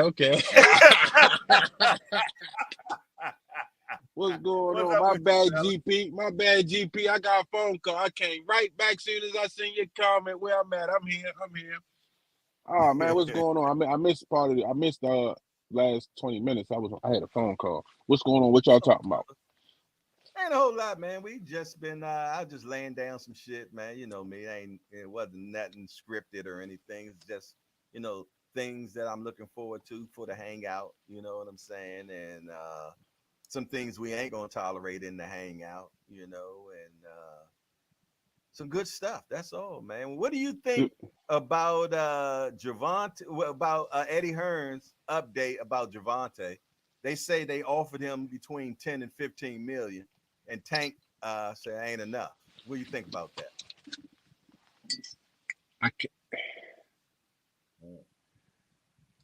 I got thoughts, but we had to chop it up about that. So what you saying? You can't say it here? I got thoughts, but we had to chop it up about that. Oh, so the people ain't privy. Nah. Ah, man. Nah. Damn, I senior. you know, because I can't, you know what I mean? Yeah, I know. Your I hands be can't. tied, man. Your hands. Hey, sometimes they do, but you know what I mean? Hey, it is what it is. Well, say what you say. Say what you can say, brother. Since you're, you know, you know. Oh, hey. Damn. Damn. Just muzzle. I'm just saying, like. Hey, Aunt McQueen. I asked you the question, Aunt. What do you think about Tank? They saying that Tank say 10 or 15 a little too little. Are you there, Aunt McQueen? Maybe Aunt ain't got in here yet. When they say when Tank say jump, they say how high. I can say that. When Tank say jump, they say how high. You know what I mean? Ain't too much to it. That's the face of boxing. You know what I mean? Well, maybe you can answer a question that me and B&M Boxing News is trying to get some understanding of. Shoot. Who the hell is Conor Benn? I mean, we know who Conor Benn is, but who the hell is Conor Benn? Nigel Benn, son. Okay, we know that. Help me out some more. Help me out some more. If you really want to answer to that, go ask Bill Haney. He was sizing them up. No, I'm serious, man. Because lately, this dude is the talk right now, and I'm trying to get some understanding of why. You know, I don't claim to know everything. I never do. You know what I'm saying? But when I don't understand something, it bothers me, and this bothers me because I don't understand when did he become a thing. I mean, like his name right now ringing, good or bad. All publicity is good publicity. You see what I'm saying? So you know what I mean? No. Listen. You ain't said nothing yet because you just said that his name is ringing, right? Is that what you just said? Right. I'm asking you why. For bad shit. For fucking with the Roys, you know what I mean? That's why I did it. I said you ain't let me finish. His name ringing, so you know what you gotta do. You gotta strike while the fire hot. Forgive me then. Forgive me. Okay. So the steroids is the reason. Hey. And he be running his mouth sometimes. He be running his mouth a lot too, though, on Twitter. He be running his mouth on Twitter too. A lot of people do, though. That don't make him something that make Tank want to fight him, or everybody want to fight him now. I was just trying to understand: is he just real huge over in the UK? Maybe I need a UK person to talk to me and tell me how huge he is. Do I have anybody from the UK in the chat right now? And if you're in the UK and you're watching the show right now, can you put your thumbs up right now? Because maybe you can give us some understanding, man. I ain't gonna say he huge, but he do got a UK following. You know what I mean? That's always bringing money to the table. You know that. Okay. Would Tank go over there and fight him? Wow. That's my opinion. Wow. Okay. We got a new guy in the building. Average Joe is in the building. We want to What's welcome up, Average Joe. We want to welcome Average Joe to Hardcore's Hangout. We just a bunch of hardcore degenerates to get together and talk about this beautiful sport we love called boxing. Hey, Average Joe, we only got one rule around here: no hitting below the belt. That means we don't talk about nobody's mama up in here. Other than that, everything else is fair game. And Average Joe, first chat is, They saying every name but Matthias hardcore. Yeah, nobody's saying that name, Average Joe. Nah, They say he is high risk, low reward. When does the championship of the world, the belt, Craig, become low reward? When does the belt become a low reward? I'm trying to get understanding of it, but you know what? We got too many things we trying to get understanding with at one time. So we're gonna continue back to what we were talking about. Who the hell is Conor Benn? I don't know. Aunt McQueen, are you in here yet? I wonder what Ant got going on. I see his mic is off. Okay. So I guess Ant will be in here in a minute. I see he's somewhere lurking. He say he trying to cut back on that coffee, man. I understand, man. That stuff like crack. Hey, they say that Canelo gonna give us an announcement tomorrow, senior, about his career. What do you think it's gonna be? That's what I'm trying to figure out. I don't think he's going nowhere though. I don't think he's retiring. Not based on previous conversation where he says he got 4 or 5 more years left in the game. Yeah, I don't think he's going nowhere. I think he's just gonna give us an announcement on his next fight, his next 2 fights. You think that's what it's going to be? Nothing, just Yeah, that simple. Okay. yeah. You don't think it's some PBC mess where he's talking about something ain't right or this, that, and the third? I just no. Okay. That's what's up. That's what. That's fair. That's fair, man. How was your weekend, man? What you do this weekend? Oh man, hey, listen, man. I had a good one. Yeah, I had a good one yesterday. I watched the game with my son. You know Oh, what I mean? okay. 5 and sun time. I like that. Yeah. You Hey, know need what I mean? that, man. And I got a little surprise. Well, Sally came through. No. The wife said I'm cooking. The wife. Made me a nice one. You know what I mean? Me and my son, we had a nice one. You know what I mean? I've been wanting some baked chicken. Wrap me up some baked chicken, collard greens with the turkey necks, fresh macaroni and cheese, sweet potatoes. You know what I mean? There was some Woo! other shit on there, but I don't eat it. You know what I mean? Man, you confusing people in here, man. They like wife. I They like, did him and Sally get married? mean, I don't, you know what I mean? I don't know what the fuck. My homeboy did that shit the other day. Like, I don't know what to refer to her as. I still, like, the process ain't finished. Oh, because y'all separated. Yeah. And that's what I was trying to, bring to the full force of people. You Yeah. ain't confusing people, man. Most people know more about Sally than your wife. Oh, my gosh. It's true. I ain't supposed to know Sally, man. Sally, you know what I mean? Hey, you post Sally. You don't post your wife, man. Man, You actually showed us Sally one day. Man, that lady was begging for change at the gas station, man.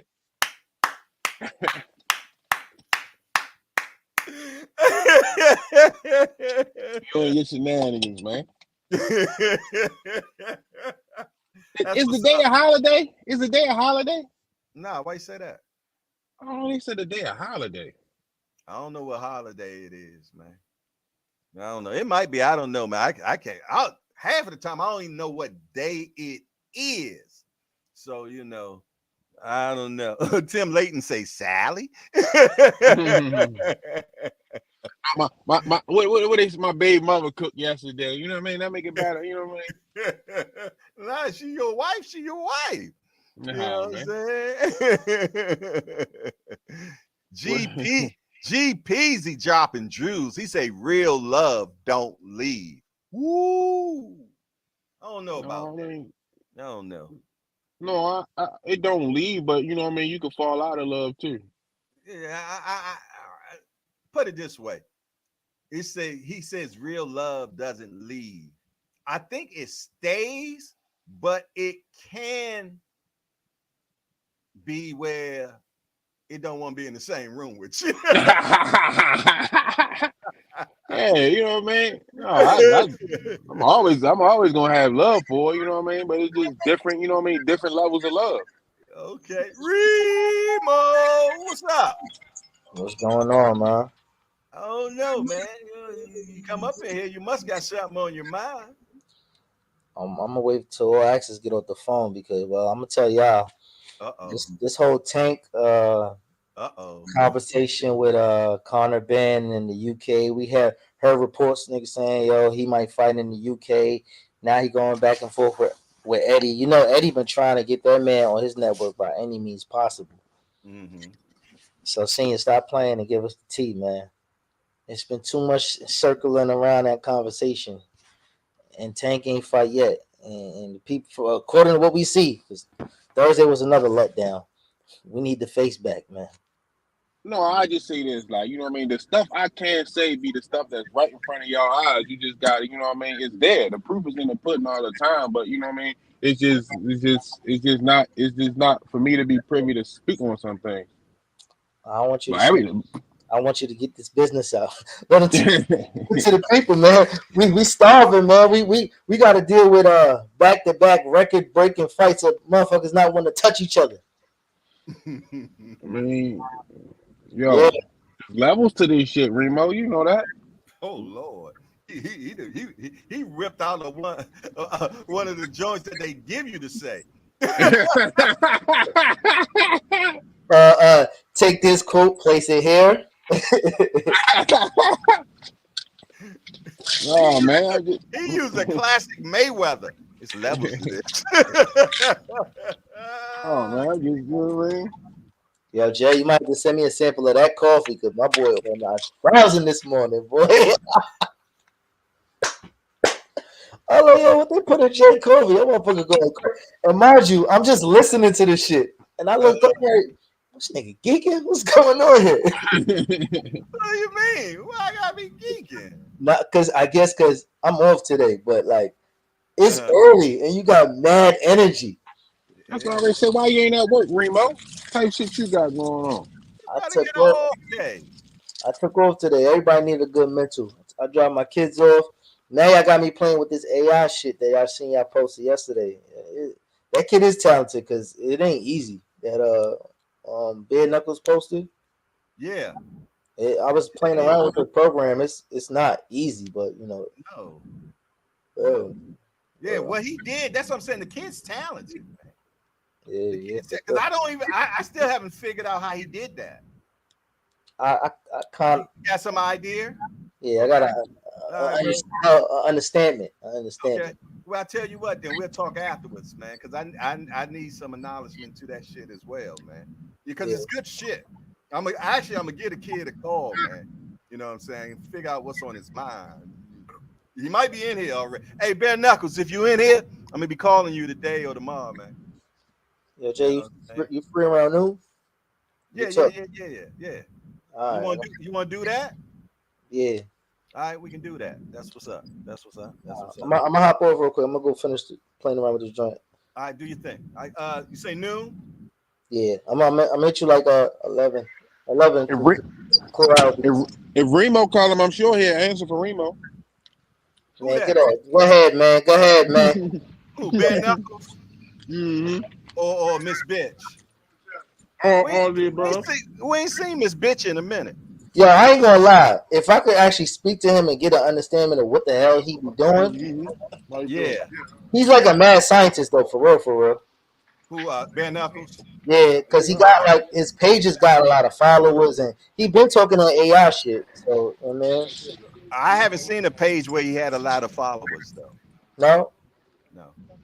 Okay. Well, trying to figure it out. Nah, his page don't have a lot of followers. I think that page that we know, the Bare Knuckles page, got about 53 followers, and we help him get them.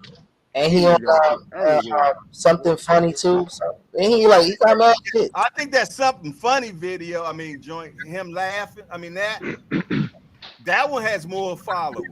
Drunk man funny and some shit. Yeah, he used to be in here on that one. Yeah.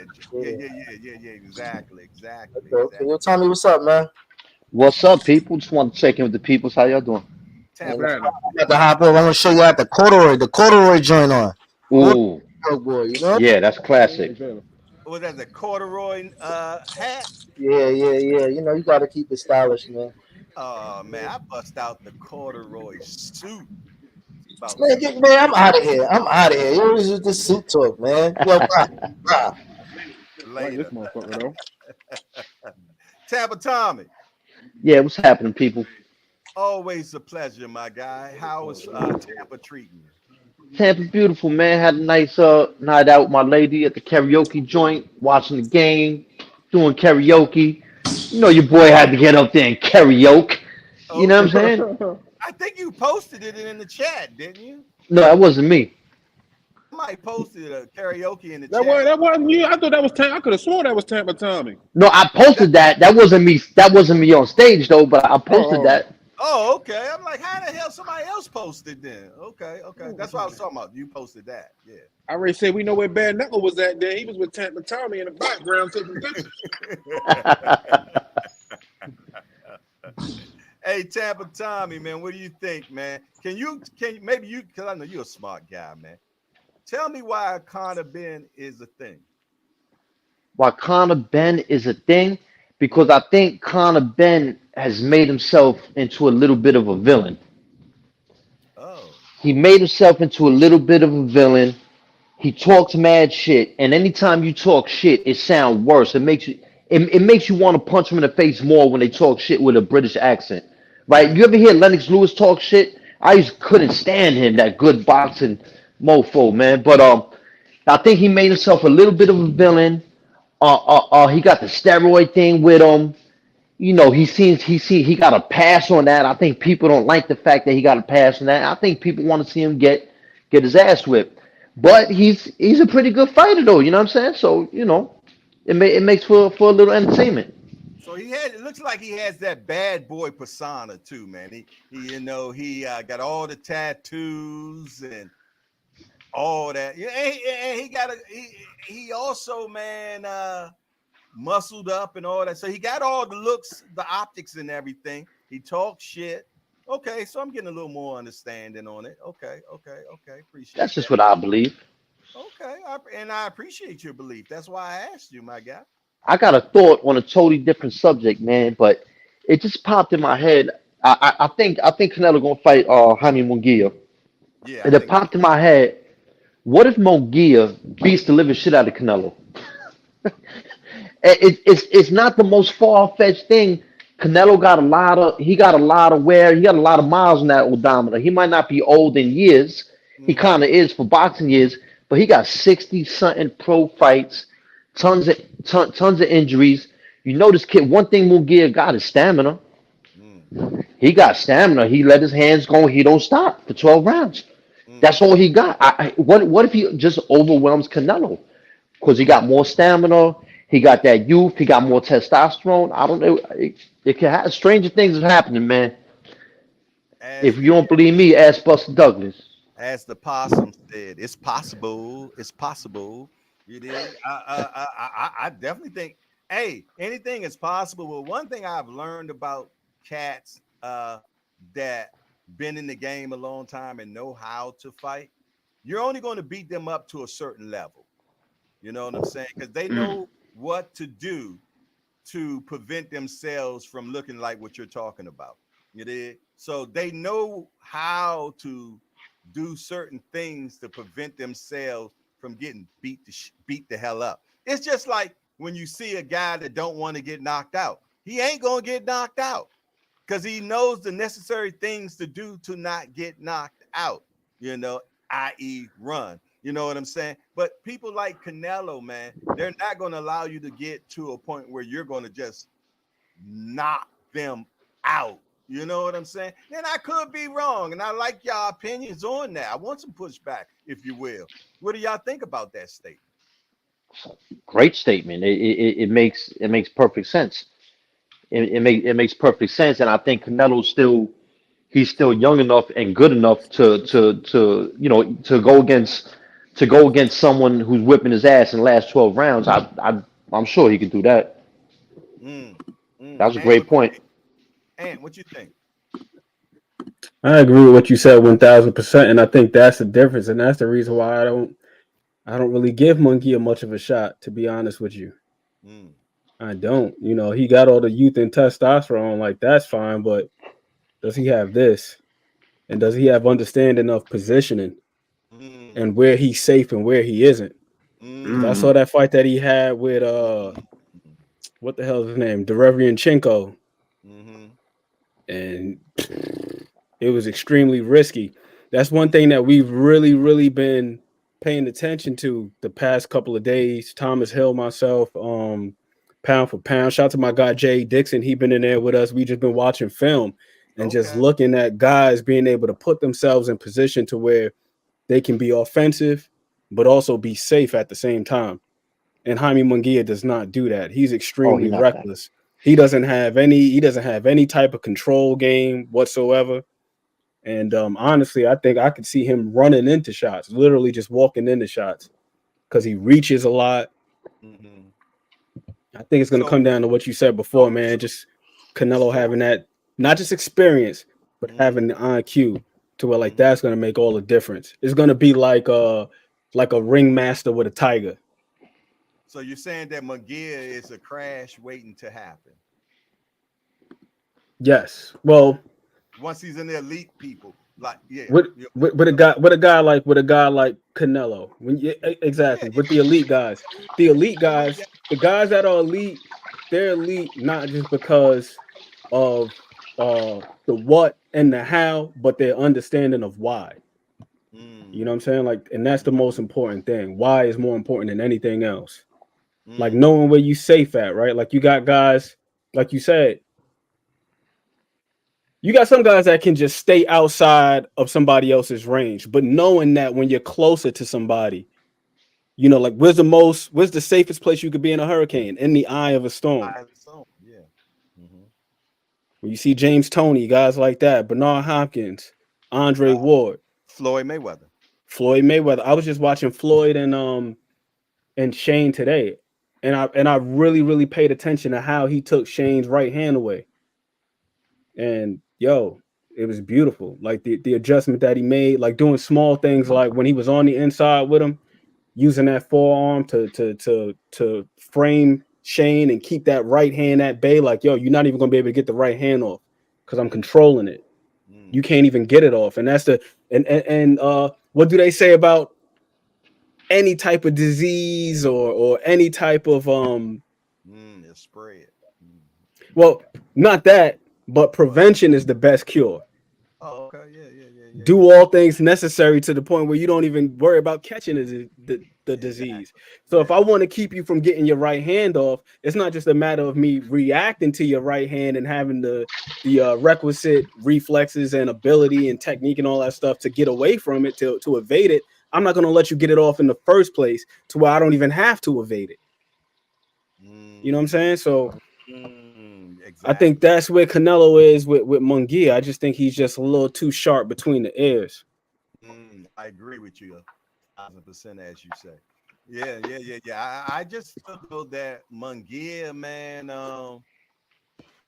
I've always said, man, he's been part of that protection racket, Golden Boys protection program. I believe that they have that. And you know what? And if I could be biased, be truthfully honest, everybody got a little bit of their protection program working. PBC got a protection program working. Eddie Hearn. I'm gonna tell you who really don't be having no protection. That goddamn Bob Arum. Bob Arum, man. It seems like they don't protect. They get on out there and fight, man. Simple as that. And Bob was pissed about this Jermaine Ortiz Teofimo fight this week. Last week. He was so pissed with Jermaine Ortiz. He was pissed. He was pissed like he wasn't even one of his fighters, man. He was like, yo, he was a runner. It was disgraceful. It was this, is that. And he's not getting another opportunity or something that big. I was like, wow, damn.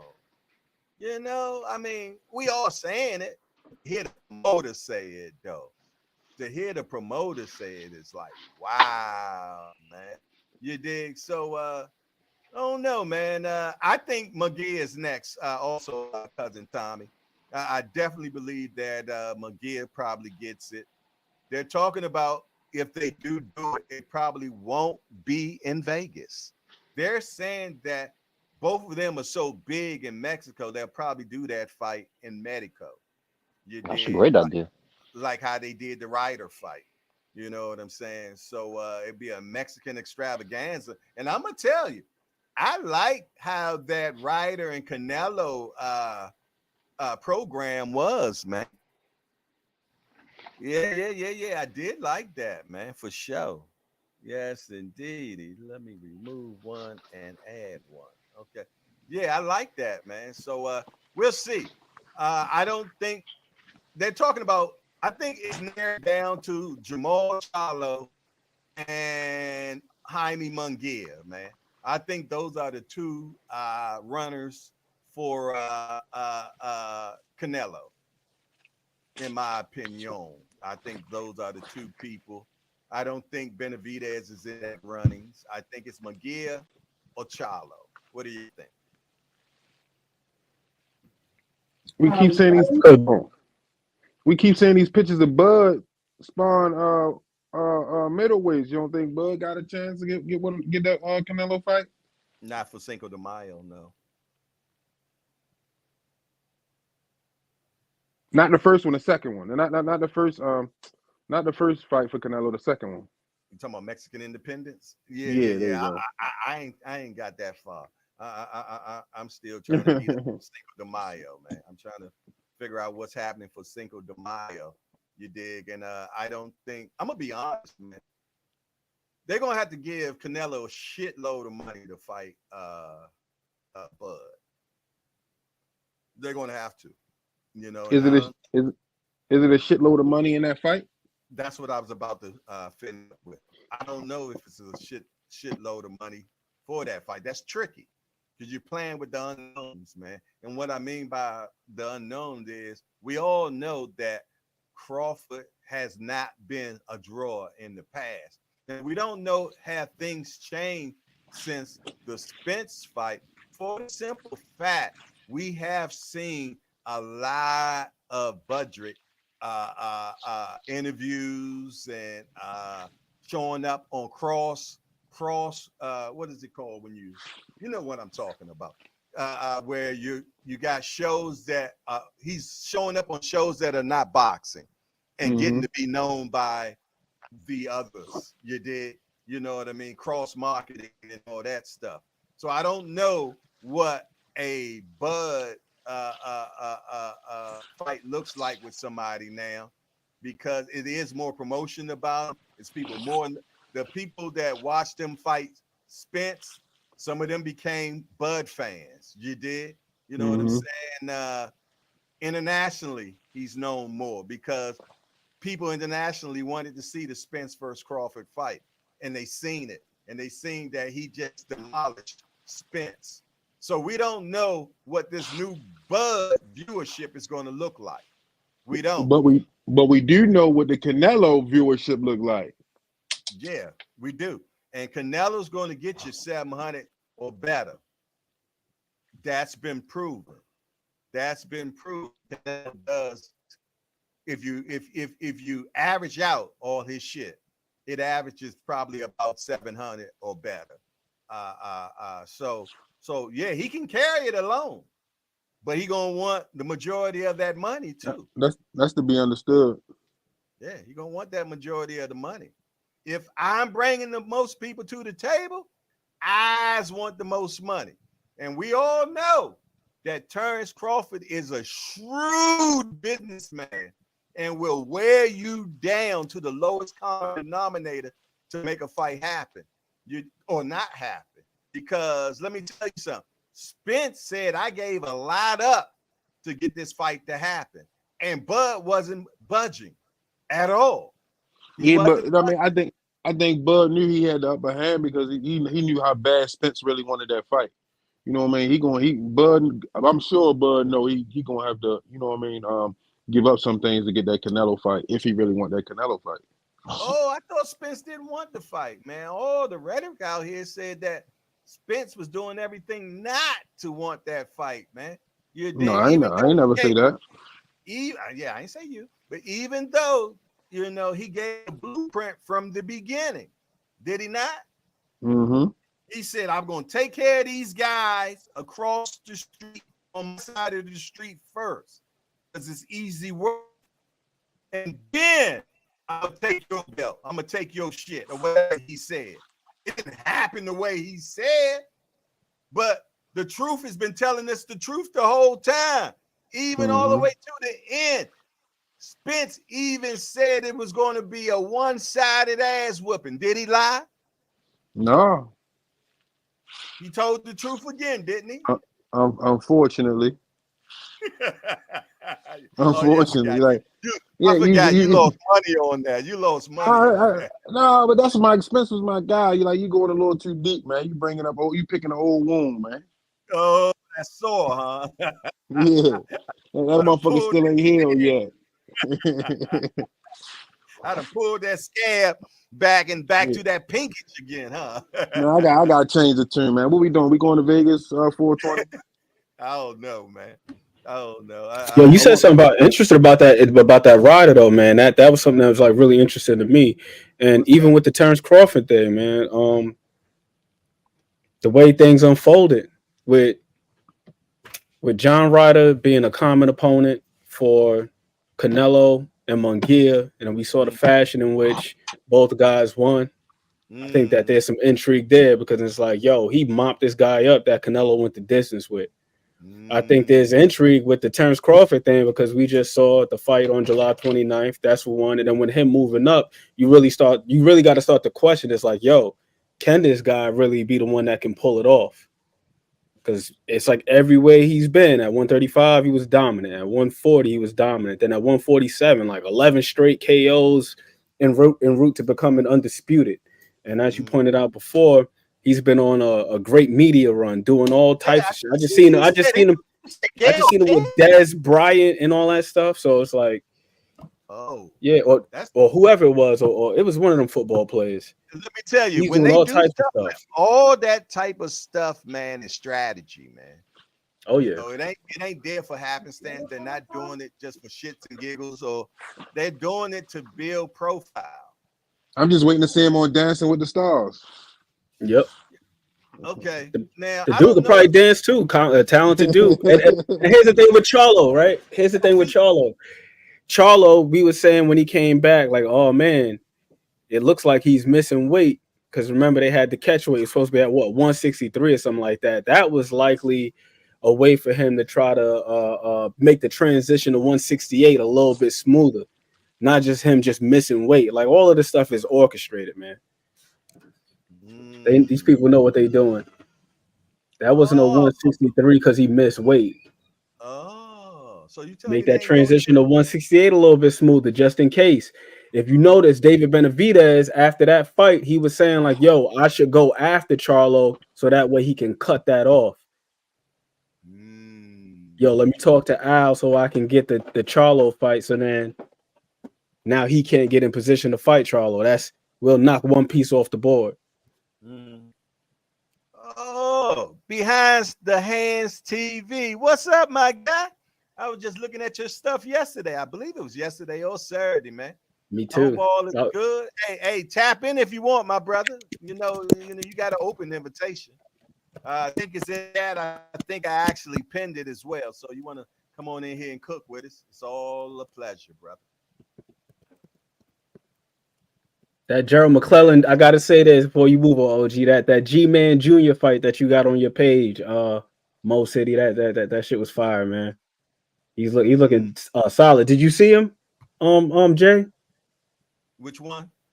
G-Man Jr. Gerald McClellan. Yeah, I seen it. Yeah, he's looking all right. Yeah. And the brother got a good channel, man, for sure. The recent one I watched, man, god damn, I don't even know the name of the person. It was the latest video I just watched, actually. God damn, I can't even think right now who it was. But yeah, definitely. If y'all have not subscribed to Behind the Hands TV, can you do it right now? It's called Behind. Oh, I gotta get on. I gotta get on there. What I want y'all to do is hit that X right now. Go down to Behind the TV and subscribe to his channel. That's only if you want good stuff. You don't want good stuff, don't do it at all. Speaking of the brother, Mo City, what's up, my guy? Is you there? Yo. What with you, bro? What's going on, champ? Nothing, man. I just took a little invite since you was so gracious to offer said invite. Just wanted to make sure I pulled up and say what's up to you guys, man. What's going on with y'all? What's up, man? Appreciate you, man. Appreciate you, man. We What's going on, Mo City? What's happening? What it do? I appreciate y'all for checking out the last thing. I guess it may have been the last thing I put out. Put out a little something with Andreas Casarakis. I don't know if that's what y'all call it. Yeah, that's the one I caught. I saw him too. Y'all was sitting at a table, if I'm not mistaken. Yeah. He has a sponsor that has a coffee brewery, and his sponsor wanted us to do it there. And just for those who may not know, Andreas Casarakis is a junior middleweight, Ronnie Shields' protege. Spent a lot of time in the better part of the Jamal Charlo era with him. He pretty solid guy, man. Pretty solid guy. He's one of those war machine type of fighters. Come forward, get rid of a guy. I've seen him do some real damage to guys that shouldn't have been there. I watch his work ethic. I got a clip as on a short with Ronnie Shields explaining his style of coaching, and what I didn't add the context to the clip, but he was basing it on training Andreas Casarakis. He's a real solid dude, though, man. I mean, I rarely find guys just that committed to the sport, they lifestyle, and you rarely see that. I mean, it's that extreme. Oh, okay, that's what's up. Let me ask you a question. Canelo is talking about tomorrow. He's going to make a big announcement about his career. What do you think that's going to be? I wouldn't have a clue. I just know who he shouldn't be fighting. I just know who he shouldn't. Huh? Who he shouldn't be fighting? Well, my neighbor. Oh, Jamel? Either one. I don't want that to happen. Why? Either one. Why you don't want to see? Oh, Jamal, you mean Jamal? Yeah, I don't want to see that. Why you don't want to see that? Am I digging too much? Nah, you're not. I mean, you can ask what you want. I just have to be intelligent and articulate enough to articulate the point well enough to where I said everything without saying nothing, right? So yeah. I like Mo City already. So if we family, J Hardcore, we family. Like you my cousin, Right. you family. So right. When I'm out in the public, I'm gonna try my best to, keep it, copacetic. I'm not gonna let people know what you did at the crib, you know what I'm saying, or how you really felt, or what you really got going on. I'm gonna act like I ain't know either, you know what I'm saying. But when I get to the house, so you're gonna cover me. You're gonna cover me. I'm gonna cover for you, you know what I'm saying. For the most part, I ain't gonna do it with words. I'm gonna be like surprised, like what, that kind of stuff, But at the same token, man, I know when somebody don't want to do this no more. I'll say that much. Oh. And just because, well, I ain't gonna say just because, if he has an opportunity to gain that kind of wealth with that kind of paycheck, that's dope. But I wouldn't do it, knowing where he is. Damn, you just said that you know how to say a lot of stuff without saying nothing, but brother, you just said a whole hell of a lot. I don't know. But I ain't really said nothing. Man, you just said that brother don't want to fight no more. Hey, Jay, we gotta send him back to media 101. He forgot the without saying nothing part. He said everything. I don't think he he's into the game like that. You know what I mean? Wow. I mean, it's just it's not even just a guess. Dang. Yeah. Well, Hold on right I don't there, see y'all. it like that. Hold on right there. I gotta talk to my sister right here. I want to welcome Carolyn Turner to the Hardcores Hangout. Now, I'm more than sure she done been here many a times, but yet she has never chatted before. This is my sister right here, man. She's been following with me, man, for a while now. Many years. I met her over on Instagram, man, and she has became my sister. She's from Chicago. Her name is Carolyn Turner. She's an author. She writes. Yeah, I know author. She writes. Let me make sure y'all understand what an author is. But yeah, she writes and everything, and she loves the sport of boxing. So I want to salute my sister Carolyn Turner, and I still got to give you the rules of engagement in the hangout. Hey, sis, we just a bunch of hardcore degenerates that get together and talk about this beautiful sport we love called boxing. We got only one rule around here, Carolyn. No hitting What's up, below. Coach? That means that we don't talk about nobody's mom up Jay, in I'm here. on with Jay Hardcore. Hey, hardcore, what's up? What up, coach? Other than that, all is fair game. We want to welcome my sister Carolyn Turner to the Hardcores Hangout. Salute to you, sis. All right, I'm sorry, y'all, but I definitely had I to. ain't never had no breakfast in Chicago. Hi, Miss Carolyn. How you doing? I like cheese on my eggs. Stay away from them, sis. Sorry about that, Mo City, man. But yeah, you definitely cooking, man. And you keeping it 1,000%. You saying that you just don't feel though that the brother wants to do it anymore. I mean, that's just my feeling, and Yeah, and you I mean, my hey, feeling ain't you only it his ain't. neighbor. What would you know? Yeah, I don't know nothing. You know, I go to I'm at Ronnie's gym a lot. Yeah, but you know, I'm over there watching. You know, whenever David Morrell is in town, you know, I'm definitely over there. When he had Herkovich for that little spell of time, I'll be over there. You know, so I'm not saying that I'm not in the house per se, but I definitely visit. Yeah, Wow. Well, wait a minute. So that means you be in there seeing some Morel sparring? yeah, definitely. Oh, you so I blessed. see um um Yoenis Tellis. Mm-hmm. He's solid too. Tellis. Yeah. I don't I know if know. y'all familiar with him, but he's solid cat.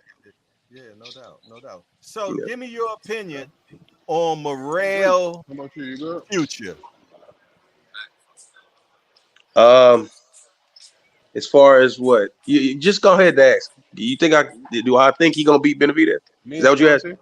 Yes, yes, yes, yes. All Yeah, right. and yes, Nah, I think he can. I'll say that much. I think he can. but not right Um, now. I think it's a That's great not fight. for real. I think it's a Do you great fight. do you think you can beat him now? Yeah, Really? I can give you a small breakdown of why. Okay, yeah, yeah. It's a, That's my next question. yeah, Why do you feel Morel can beat Benavidez now? because David Benavidez is first 10, 15 fights was almost like finishing an amateur career. Mhm. Okay, and David Morrell has close to 175 high level amateur fights. If you take Morrell's first 10 opponents and line them up next to Benavidez's first 10 opponents, he's clearly fighting a different level of fighter. Clearly, it's not the same. But you know, I know a lot of people took what Ronnie said. Oh, we're not ready to do that yet. They took it and ran with it. But I went and got context to it, and Ronnie was saying, you know, hey, I hadn't even trained the guy for a year yet.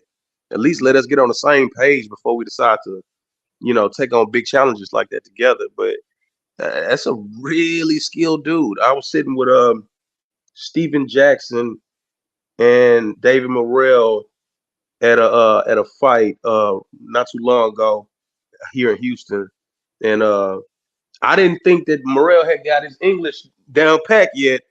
Oh man, he know all the cuss words. You know what I'm saying? I'm going to F him up and this and that. I said, oh, yeah, he been hanging out. But Yeah, but I don't put it past them. I think it's a great fight. I think it's a great fight to make. When I see them in front of one another, I look at Morrell as a more athletic version of what Benavidez is. I mean, I'm not saying he's definitely going to win or this guy's definitely going to lose. I'm not saying that, but is it a great fight? Yeah, absolutely. I don't think that he just loses because we've coined him a Mexican monster. I think the dude is really talented. Who is very talented? Which one are you talking? I want to make sure. Well, I mean, I was speaking of what who I watched. I think they're both extraordinarily talented. I think the hand speed of David Benavidez is top notch. He's amazing. He's an amazing fighter. Both guys. But what I saw athletically from Morrell in person, I haven't gotten that much of that with Benavidez, but I've gotten a chance to see it. That's a very athletic dude, and I don't think people really know that. He's very athletic. And sweet feet. Yeah. I got one more question I want to ask you. Probably more than one, but what is the most talented person you've seen Morrell in the room with? I don't think at this point in where I'm watching. When you asking me who was he beat, I guess in so many no. I'm not asking you who he beat in sparring or anything like that. I'm asking you what is the top person you have seen him in the ring with? I don't know. I think they all have had like real mean flaws, or they had something all right about them. All of them, but I don't think. I'm not looking at what he's capable of doing going forward based on who he's the best of what he's done yet. I don't think we've seen it. I mean, we haven't really quite seen what he's able to do yet. But the dude is a highly seasoned athlete, and I didn't know that. I was just watching him on TV at first, and then going to the gym, it changed my perception of him. Like, okay, there's more to this, What has he been in there? Was he in there with Jamal? Yeah, he's been in there with Jamal. Okay, that's all. I don't even want to know what happened. I just wanted to know, has he been in there with him? Okay. Yeah. They've been in there together. Good. Yeah, they. Mo, I love the way you said that, bro. I'm sorry to interject, but I just love the way that you said that, because oftentimes we put a little bit too much stock in like who the opponents are, who the guys have been matched up with, and then there's just certain things that you can see what certain guys are capable of doing, like irrespective of who they're matched up with. Because there's some guys where they're gonna look like world beaters based on who they're matched up with, but then there are other guys where, like, if you just discern what they're doing, you can be like, oh man, like he got it. You know what I'm saying? Yeah. I think for him to be at the age he's at, I think he's barely a year younger than Benavidez. I mean, the pro career is one thing, but I think a lot of people don't really add this part in this country. If you see my interview with Andreas Katsarakis, he was saying that they don't want you to turn pro in these places. Okay, so when you see these guys from Greece and from Cuba and all these places, the Ukraine, they're not prompted to go pro because those people are like professional amateurs to start with. They're being paid, they're being taken care of, their room and board and all that good stuff is taken care of. So whereas like guys out here, man, we kind of look at the amateurs and go, okay, man, when you turning pro, that's the first question we got for guys, because the infrastructure of being an amateur here in this country can't sustain you. You can't make it like that. You can't be a professional amateur in the United States. You know what I'm saying? But I think we overlook these people that are able to sustain life as amateurs where they're from. Then when they turn pro, we like, he ain't got nothing but this many fights. Well, he's seen every style in the world. He's been everywhere, and his opposition isn't subjected to just some guy in America. So to some degree, these guys are more seasoned than what we give them credit for. That's what You know what? I'm glad that you brought that out, man. Because when people ask me the question, and I go based on how I line up each and every fighter, man, that's an amateur that came pro and everything, and where they're at in their career. And people ask me, they're like, "Well, hardcore, do you want to see Morrell and Benavidez now?" And I tell people no. And they ask me why. I said because I just want him. I want Morrell to get some more underneath his belt. You know what I'm saying? But listening to you, someone that's been in the gym where this brothers is, so you done actually put eyes on them. And I know that you're into this sport as well as much as I am. You know what I'm saying? So you know what you're looking at, you know, and you're telling me no. You feel though he's Jay Hardcore, let me say this. Take away what I've seen. Let's take that away. Okay. All right. I haven't seen nothing, for the purpose of what we about to do right now. I haven't seen nothing. Mm-hmm. These guys are 26 and 27 years old. Yeah. If there's a time to do it, it's now. That way the loser can always bounce back. He got time. He got a chance to gauge himself. He's seen it. He didn't have this. He didn't have that. Now he can go back and add those things. But when we say, "Oh no, we not ready," what we doing? Are we waiting to that 33? And then we be like, "Oh man, they up in age now. Now the fight ain't what it was." Man, look, man. The way I see it is, if you're a professional fighter and you start talking that talk and walking that walk and suggesting that you need to get other guys in the ring, the moment you ask for this, I'm gonna put it on your plate. I'm like a angry chef. If you ask for it, I'm gonna put it on your plate and you better eat it. So if I've heard Morrell call Benavidez out, and I heard Benavidez call Morrell out, we need to throw on 2 big heapings of servings for both of them and say, "Here, now do it." I'm not into the he's not ready. Man, he wouldn't be here running his mouth like that if he wasn't ready. That's how I look at it. And if he's not ready, let's see how not ready he was. You know what? You said something important though. You did say something very important. Yes, and you said, for me, it was the age thing. You was like, if they 26, 27, we look at prime at 28, 29. And then after that, we started talking about the sliding board happens. You did. So you know what? I haven't taken that in perspective age-wise that, hey, shit, they ain't got that much time. So I appreciate that, Mo. I appreciate that a lot, man. I ain't know y'all guys had y'all aprons on this morning, man. Y'all guys up here cooking. And in addition to that point that y'all just touched on, right? And you said it beautifully. The guy has time to bounce back. Look at Leonard and Hearn. Them dudes, when they fought, they were like 25 and 24 respectively. Hearns took an L and was still able to have a career after that. Right. You know what I'm saying? It's not like we're going to just build it up and this is supposed to be the climax, the end all be all of this guy's career. And we're looking to cash him out before he rides off into the sunset. It's like, nah, let's get to it now. And we could still have a career after this. You could still have a career as well as a rematch later if it came to it. These guys are light, they'll be at light heavyweight before you blink your eyes. You never know. You can see them down the road at 190 fighting each other. I mean, this is the good thing about the age that they at to go ahead and be proactive now.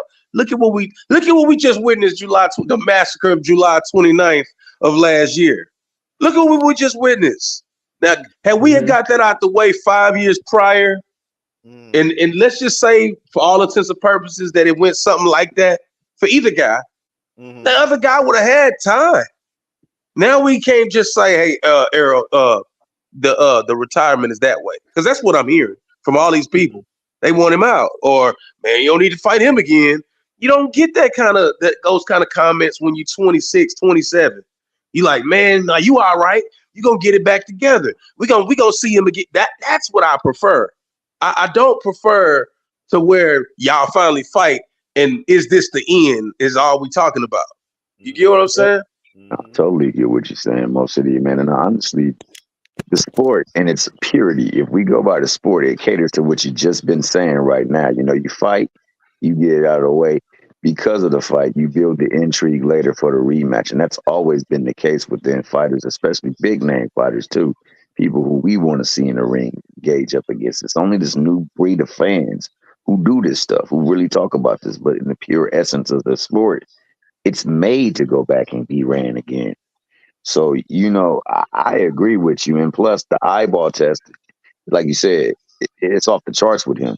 It's like with Boots. It's off the charts. You see him do things that irrespective of who he's in the ring with, you don't see other folks doing. And when that is the case of a fighter, then whether they're fighting big name, and to be honest, I mean, if you really want to chop it up that way, the only big threats that Benavidez truly fought was his last 2 fights. So, you couple that within what you said, the climate of the amateur experience that Morrell has been through. The man has seen seasoning, and he's seen a bunch of things. Has he been in there with the level of Benavidez? We Probably not. We don't for sure can say that is a true statement. Now, he probably hasn't been in there, but what we have been in there is that he's seen a style like Benavidez before. Now, how does he accustom himself to that style coming from Benavidez is what we want to find out. So you line it up, especially since he's been calling him out, like you said as well too.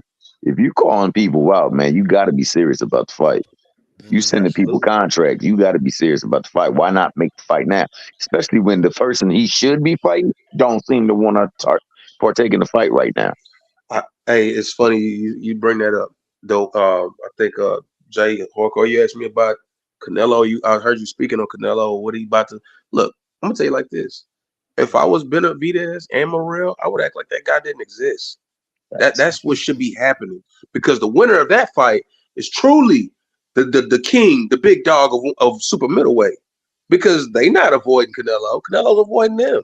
You got a guy. This is also Jay Harcourt, why I say it's a fight that should be made, because David Benavidez is your interim WBC champ, and David Morrell is your regular WBA champ. They are virtually in identical spots on the chessboard. Identical. So what I mean by identical is, if the WBC called a mandatory, it would be Benavidez. If the WBA called a mandatory, it would be David Morrell. What better than the winner having all the marbles on his side? The winner forces Canelo to get the hell out or fight him. That's what happens, because there's no one else at that point. Just an observation. I don't care if they're not ready or not. Take his ticket and go on to the next level with it, whoever that may be.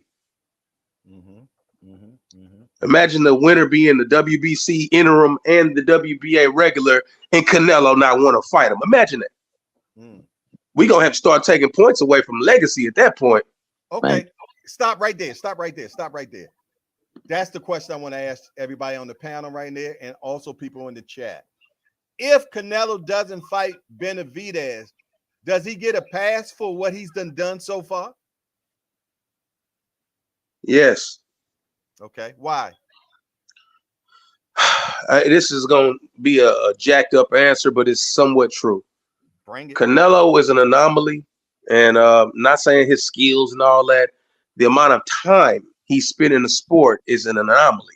It is. You shouldn't be able to be here that long, at least at that level. Yeah. So when you start finding guys that should be at the end of the story, then you find guys that are creating the beginning of their story. Do we take points from Bud for not fighting Boots? Because that's very similar. Okay. Ant McQueen. I'm in agreement with this brother right here, man. And then also, I feel like we just can't discount everything that he had done prior to this moment either. Because there's always going to be that one person that you say that you could have fought. Similar to like Floyd Mayweather's situation in the twilight of his career, and you got the guys coming up like Keith Thurman. Yeah. Porter, or even with what's my guy's name, Tim Bradley. At one point, if I'm not mistaken, I think Errol Spence was his mandatory. But then Right are we before gonna he deduct retired. points after he fought like Parodnikov and Marquez and Pacquiao? So there's always gonna be that one person that you can say like, yo, you should have fought this guy, should have fought that guy. You know, it's Okay. Thomas it's Hill. difficult. Thomas Hill. Maybe Thomas doing something right now. All right, I give y'all my opinion, man. My opinion on this is, all right, right now, Canelo holds undisputed.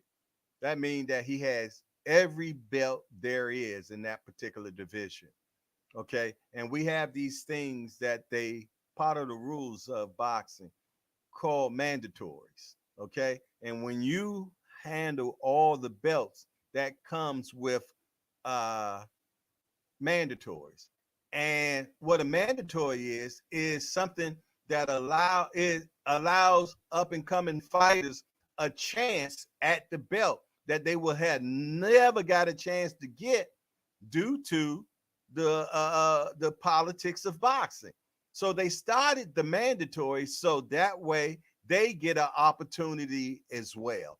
And I believe as long as you handle all those belts and you are still fighting, I believe you should fight your mandatory. You know what I'm saying? And Canelo has been Benavidez mandatory, and he has not fought him. And I feel though that's wrong. But that's just my opinion. No. But technically, he has not been his mandatory. They have to call him to be the mandatory. And they just had that old bum ass convention where they said everything except that he's the mandatory. So they and I agree with what you're saying and respect to what you're saying, Jay Hardcore, and I appreciate you for even letting me on to talk the way I be talking. Man, it's a pleasure. But what I'm gonna say is this: what you just said is true. You know, and mandatory allows these young guys get a shot. Yeah, that's the bedtime story I'm supposed to tell my kids. But the truth is, but the truth is, the mandatory is just an option for the sanctioning body to wager or leverage which guy can bring them more money. Because if Canelo is your mandatory, I guarantee you they mandate it because he makes so much money. You understand what I'm saying? So if it's a guy that makes more money than the champion, it's so much easier to mandate that and get those titles potentially switched over. That way, that sanctioning body is eaten off of this guy instead of that guy. The reason why Canelo's mandatories don't get mandated until he's okay with it, because there's not a guy he's going to fight that makes more money than him. That means there's not a guy that can bring that kind of money to any of these sanctioning bodies. That's the truth. But I do like the bedtime story you gave for me to tell my kids. Absolutely, Mo City. And to that point you made, bro. Nasty, to that point you made about eating off the fighters holding the belt. You know, I was telling you guys recently about that article I read where Anthony Joshua, when he fought what's my guy's name? Joseph Parker, he had to pay like over $1.5 million in sanctioning fees. So that's the guy that you would want to have holding the belts. That he's that big of a draw. 3% and 3% and 3% of a huge ass pot is a lot more than 3% of this. You know what I mean? So, yo, the brother's cooking, man. So what? So what? So hold on. I got you right next, Thomas here. So we don't like bedtime stories no more. No structure. Talk to me. I used to love. No, what you said is the truth. It's the truth, though. It's the truth. It gives a young guy an opportunity. It's the truth. But the real ugly truth is what I just said. That's the ugly truth. What you said is good for the kids to see this during the daytime. But what I said is the truth that comes out at night when the kids go to bed. Oh, so you want it to be one way, but it's the other way. I gave the PG. And you gave us the triple X. It's true. It's a fact. BET after dark. Yeah, right. Thomas Hill, give it to me. I think everybody that preceded me, because I was on mute. That's the reason why I couldn't talk, because I was talking and recognized I wasn't even being heard. But I was gonna say that definitely I agree with all three of you. I agree. I really do. And I was gonna say that, yeah, you don't take away, or it does not take away from Canelo's legacy, because what he has done is cemented and for various reasons that both Ammo said he said, but I agree with what you say as well too, and that's what it should be. So since he is not willing to fight these people, then we have to make a penalty come about from these sanctioning bodies who stand to make the money off of him. You got to stand on your principle. If he is that, then you strip him of these belts. Then you just make and you tell him, hey, look, if you don't fight this guy, then we're gonna have to take the belt and put it vacant so that they can fight for the belt because they deserve their chance to reign in that division. So that's what I was gonna say. It definitely don't take away from his legacy at all, but there needs to be some kind of merit for them being able to secure a fight but not get the fight. Just do boxing. What's happening? What you got for us, brother? I know you got something in that pot for us. I'm just listening to y'all cook away, man. What y'all was talking about a lot. I just came in at the tail end, man. So my question is this. Canelo Benavidez. If Canelo doesn't fight Benavidez, does it take away from it what he has done thus far? I don't know if that's exactly what I said. I got you. Yeah, that's the gist of it. What's your opinion? Nah, because the work you put in is the work you put in. You know, you can't erase that because he didn't fight one particular person, but it will affect the way I think a lot of people view him moving forward. Like your work is always going to be your work. His body of work is what it is, man. He you know, he been in there with some names, you know. We seen his career, but we also remembered this is the same guy that's giving us fight after fight that we not asking for. And I think he about to pull he about to do it again. He doing it again, man. He about to fight somebody else. Speaking of Canelo, it's funny we talking about this because I'm reading my messages. You know, I don't know if y'all been seeing people saying he retiring or leaving the PBC and all that. It's all garbage. It's a lot of That's all garbage. Canelo is about to re-up his contract with that. What is it? Mexican TV. What is it? Box Azteca or something like that. So he's about to re-up. Box Azteca. Yeah. He'll be announcing it. I think maybe tomorrow. Maybe an opponent for tomorrow. Yeah, they said tomorrow he has a big announcement. Right. I'm just putting that out there just in case y'all seen that. Talking about he leaving the PBC or retiring. I seen it, but we fighting a good fight. That's BS. He ain't going nowhere, bro. Yeah, everybody keep talking about PBC got money problems, but yeah, they just signed the deal with one of the biggest TV people out here. I still call it TV, y'all. Yeah, still one of the biggest TV people out here. So a lot of influx of cash is coming. Who you referring to? Amazon? Amazon, yes. But I'm with you, but I want you to make sure in what you saying, you also mentioned that they not giving them no money to do nothing. Say that again. They're not paying. They're not sponsoring any of these PBC shows. What do you mean by that? Break it all the way down. So I want to make sure I get clear. The reason why you have Tim Tszyu versus Keith Thurman is because there's no money given to them by Amazon to create it. So you're saying that they're not getting money for being on the Amazon platform?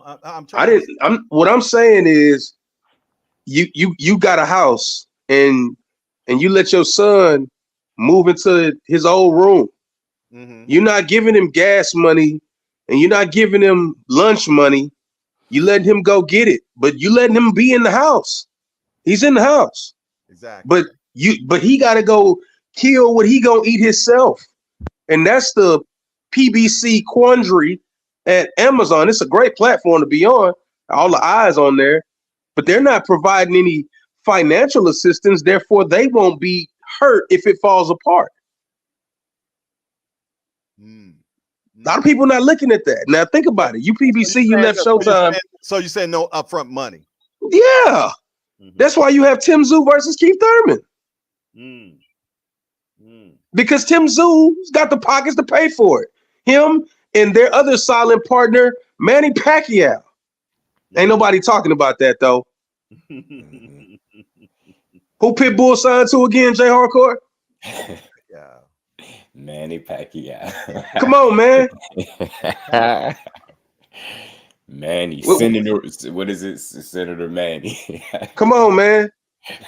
Tim Tszyu been trying to put money where his mouth is for years. I know for a fact 4 years ago, he offered Jamel Charlo $10 million to come out there to Australia to fight him before he was undisputed.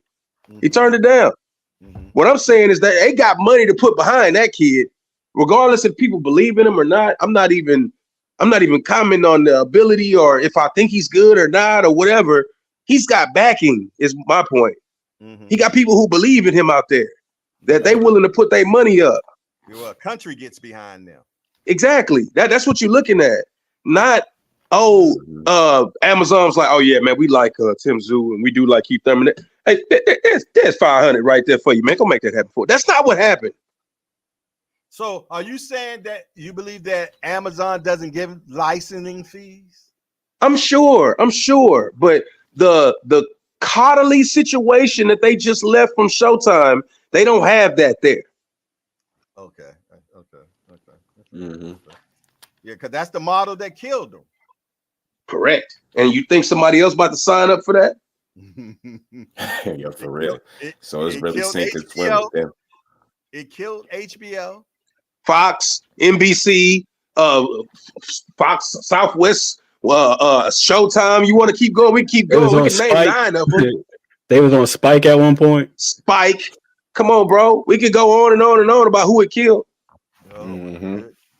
So you're saying that PBC is the giant slayer? No, sadly, I'm gonna say this, and I don't care. It's gonna sound fucked up, but they're cancerous to networks. Their model is cancerous to networks. So could it be Bob Arum was right all along, preaching about free fights and stuff like that? He's preaching, but he still be preaching about free fights for the people. It's dangerous how they come into a network. It's almost like a virus. If you know, it look good. You know what I'm saying? Hey, Jay Hardcore, tell me the network that Sean Porter versus Adrian Broner was held on. Sean Porter and Adrian, wasn't that Showtime? Nope. Sean Porter, I can't remember. Tell me. NBC. That was NBC? NBC. All I'm saying is, why there's so many dead bodies in the trunk?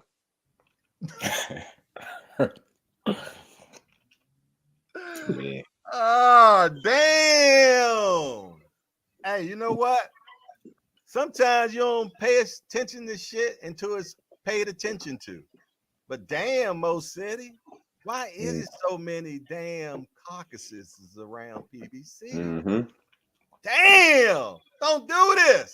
And the other part too is sentiment, man. It's that sentiment. That's what it is. We don't be wanting to see it because we get so caught. They just hating on the black man. They just hating on Al because he black and because he quiet. He don't say nothing. And I've never seen Waddell and Reed. I'm gonna assume they're not black, so I don't think it's hating on anybody black.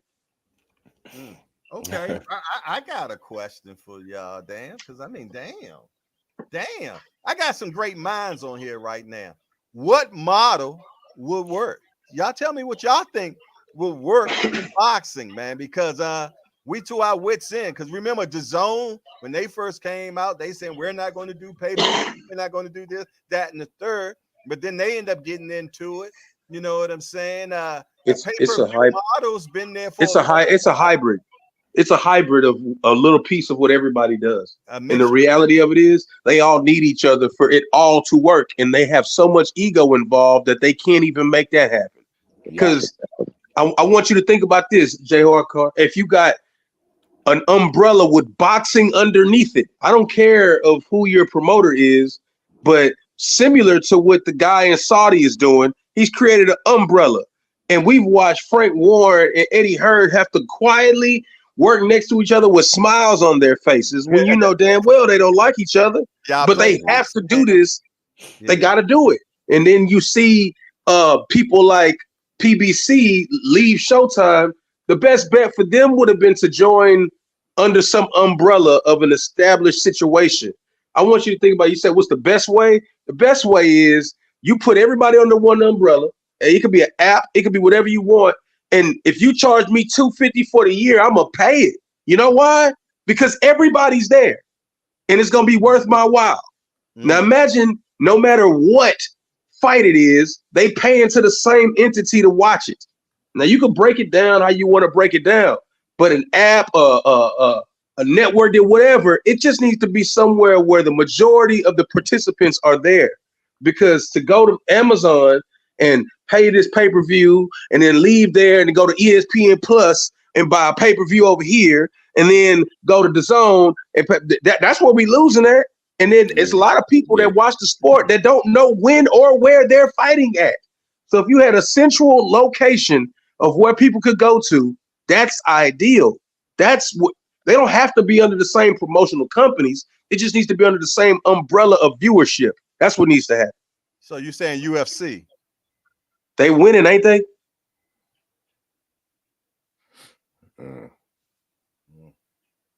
Hey, Mo City. I'm gonna tell you, man, I can't argue with you, my brother. I mean, damn. Many a times, man, we gotta hold so many different cards, man, to watch these fights. You gotta have this. I won't even buy DAZN no more. Not DAZN, DAZN, or whatever you want to call it, because it ain't pronounced DAZN. I'm sorry. You just cannot have me tell me that that word equals DAZN. It doesn't to me. It's DAZN or something like that, man. But hey, I wish it was just one-stop shop, you know, because we selfish. We want what we want when we want. So if I had one channel I can turn to, I'm old school. We turned channels when I was coming up. If I could turn to one channel and be able to watch all my goddamn boxing, that, oh man, I pay for that. Me too. I think a lot of people will. Yeah, but we ain't gonna get all these people in the same sandbox together and play. No, you're right. You're right. What's gonna have to happen is a lot of ships gonna get sunk first. That's what's gonna happen. And then you gonna see that one company throwing life rafts to the ones that they care about. That's what you'll see. Hold on one second. Box Latino TV. Hey, we want to welcome Box Latino TV to Hardcore's Hangout. Hey, Box, we just a bunch of hardcore degenerates to get together and talk about this beautiful sport we love called boxing. We got only one rule around here, Box Latino. No hitting below the belt.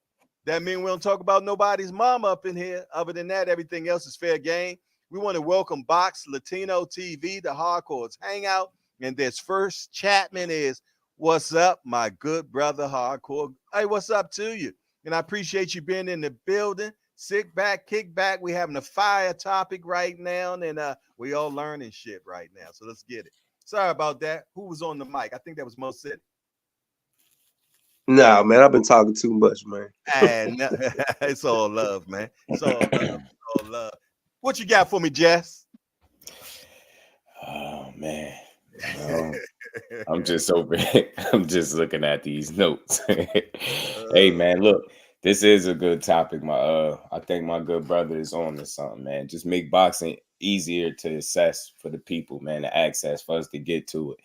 I think the fact that these guys got, they trying to outdo each other is why it's going the way it's going. I think when it's all said and done, they're gonna have to work with each other more than they realize.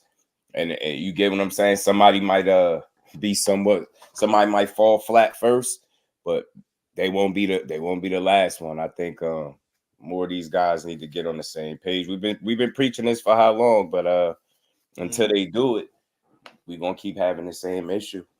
Because I ain't trying to pay for apps, 3-4 different apps, and networks, pay-per-view, this.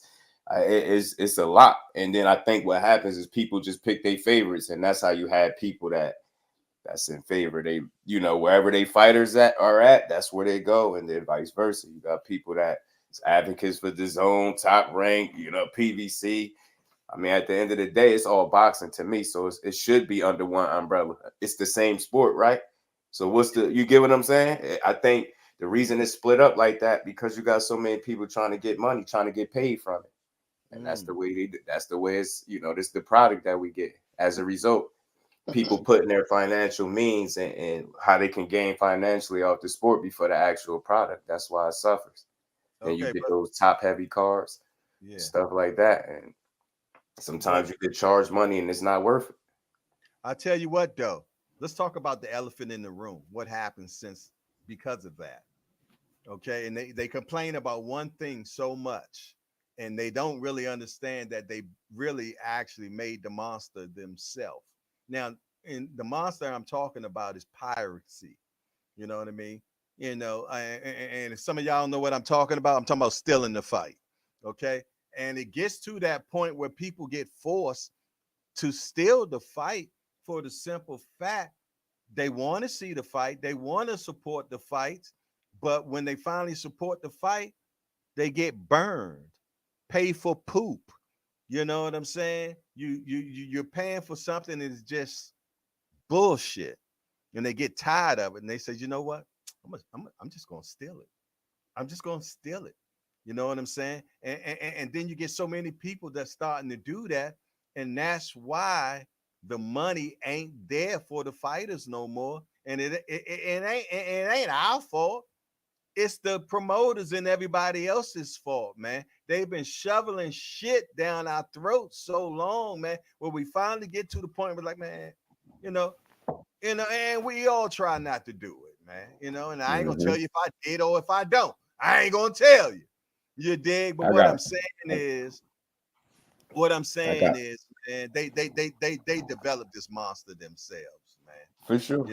And we don't know what it's gonna take for all that shit to go away, where everything works out the way it's supposed to perfectly, where everybody in the sandbox plays nicely together, because I truly believe it's enough money out there for everybody, because there's enough degenerates like myself out here that's willing to pay, you know what I'm saying? The casuals will get together and they want to pay and everything. But man, damn. And like I told you, I got a beef with Dazin, man. I paid for a Canelo fight that I never got, and How many times they changed their price? And I never got paid back for it. You know what I'm saying? So no, I don't buy Dazin fights. I don't. Zombie playing with their prices. Right. I watch it on YouTube afterwards. That's what I do. I watch it on YouTube afterwards, man. So yeah. It's definitely a huge conundrum, and I don't know when it's ever going to be fixed or if it ever gets fixed. You know what? They need to address the issue. The big question for all them promoters, networks, are y'all putting the best product out there each and every time? Because if you're not, then it's a problem right then and there. Because if you do, we'll pay for it. We showed that we did that with Ryan. We did that with Ryan and Tank. You gave us something we said we were willing to pay for. Hey, I want to piggyback off of those two comments back to back. We got to have to address the problem. And I think the problem is just bigger than like everybody wanting their full piece of the pie. I think the problem stems all the way to the fact that we got 117, 111 cars. We got people ballooning all the way up to 20, 30 pounds after hydration. We got people over there doing things that can manipulate the fight in the ring with their gloves and things like that. Taking performance there needs to be a committee, a council that governs all the bodies, and not only just all the bodies that's in boxing, but governs all boxing, so that we can get it centralized and we can get everything under one, and they can ensure that each promoter plays nice with one another, and that there is equal. I do know that the numbers do speak for a reason. So, like, the people get paid based off their numbers, but the fights get made based off of the demand, based off of the warrant and things like that. So I believe they need to start venturing towards a body, and it needs to be comprised of like people who are aware of the sport and have participated in some form of fashion in the sport, and that have like reputations and of upstanding reputations and moral codes so that they can do things to help speed this process along. Because like you said, if you have a place that's flowing with milk and honey, why would you want to stay where you're at just because you're used to what you're doing when we can get even so much more and we can have these people and these young boxers actually fight for their families, but also fight for legacy and fight for the opportunity to have a equal standing, equal standing in the sport. Let me ask you a question, y'all. You know, I love putting these questions out to you all. All right, back in the day, HBO, Showtime, the two biggest out there when it came to boxing, right? Both are gone now, right? But they were flourishing very well. Hear me out now.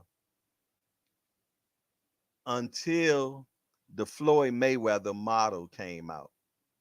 Do y'all think the Floyd Mayweather model? Now, when I say that, I'm talking about the fighters making money. Because up until, that the fighters were getting what they got, okay? Mayweather came and said, you know what? Nah, I'm the one getting hit in the head. I need to get majority of the money. When that started happening, things started diluting and eventually going away. Do y'all think the Mayweather model is what's killing boxing now?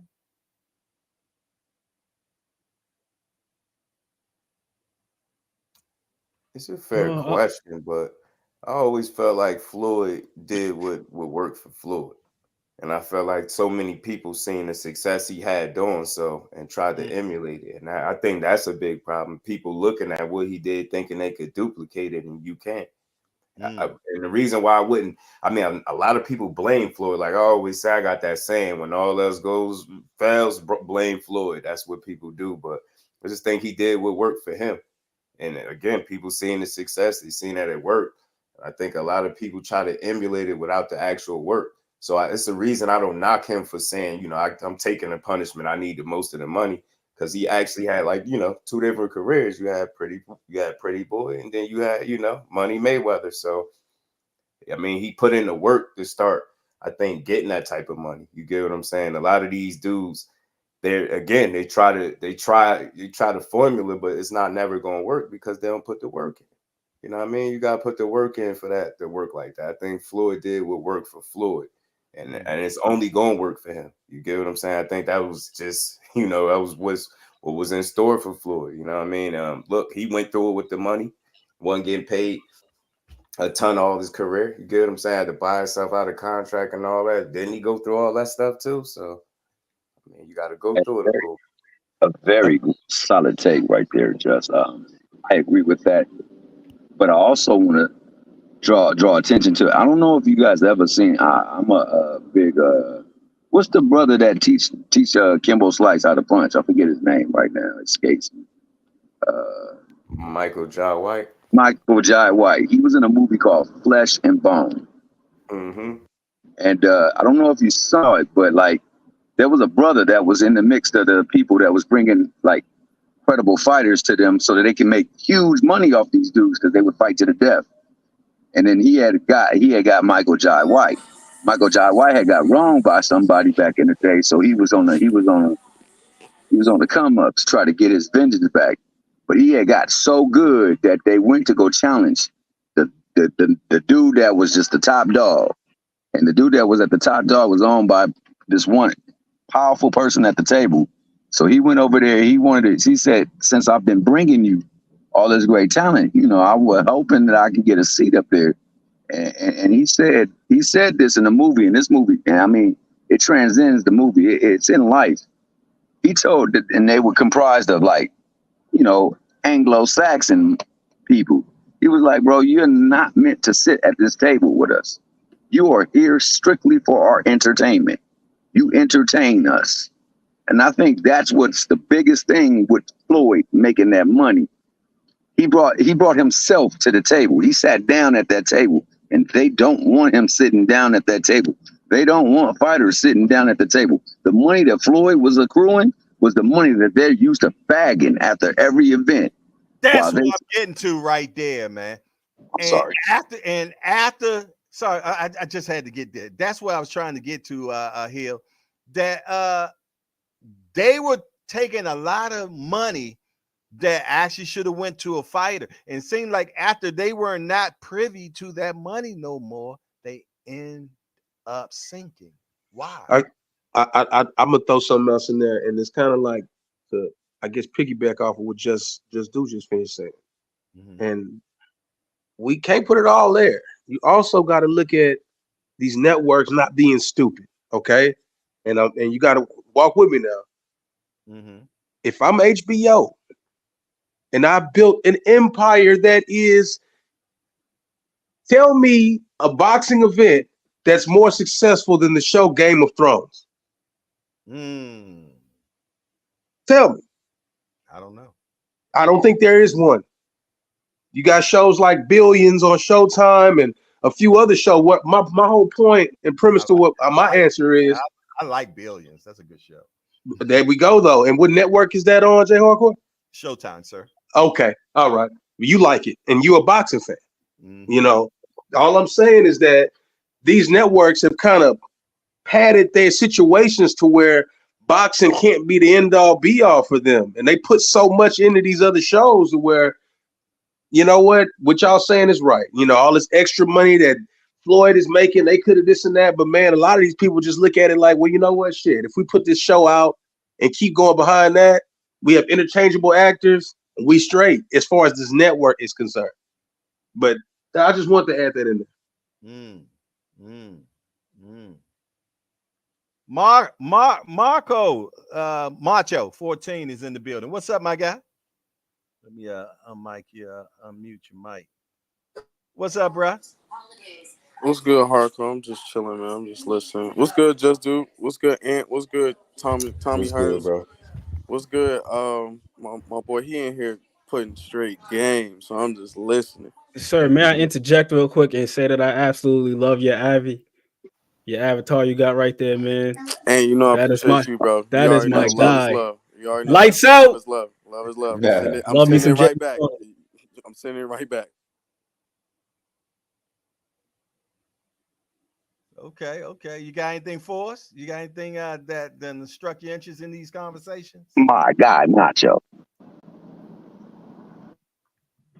Yo, let me ask y'all this question though. What do y'all think about some of these boxers? Because JA said something that was like really interesting about the UFC model, right? Like how the fighters they want to go outside of the UFC to secure these big bags and what have you. Do y'all think that boxers should look to link up with publicists or agents or whomever else that has ties to different companies that can give them other opportunities outside of the sport of boxing to supplement their income? That way you don't have to worry about promoters and networks overpaying some of these fighters, because I think that's part of the issue that we have now and why PBC has to bleed these networks and why they gotta run pay-per-views for damn near every fight, because these fighters want so much and the money has to come from somewhere.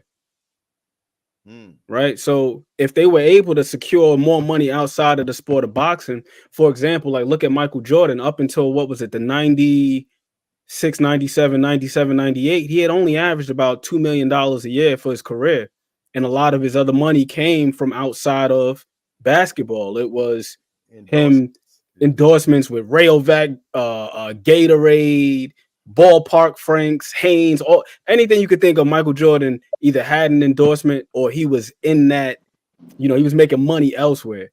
So do y'all think that could be a way in which we could see more of these fights to where, you'd be able to have good cards, but not have to be taxed for it every single time?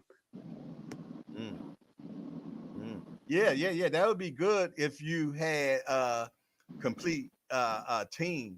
A lot of these fighters don't have a team, and that's what you're going to need, man. I always go back to Floyd because he got good business model, and he always talk about my team. Your team should be out here trying to find other income streams for you. It should not just be the boxing. You should be finding sponsoring.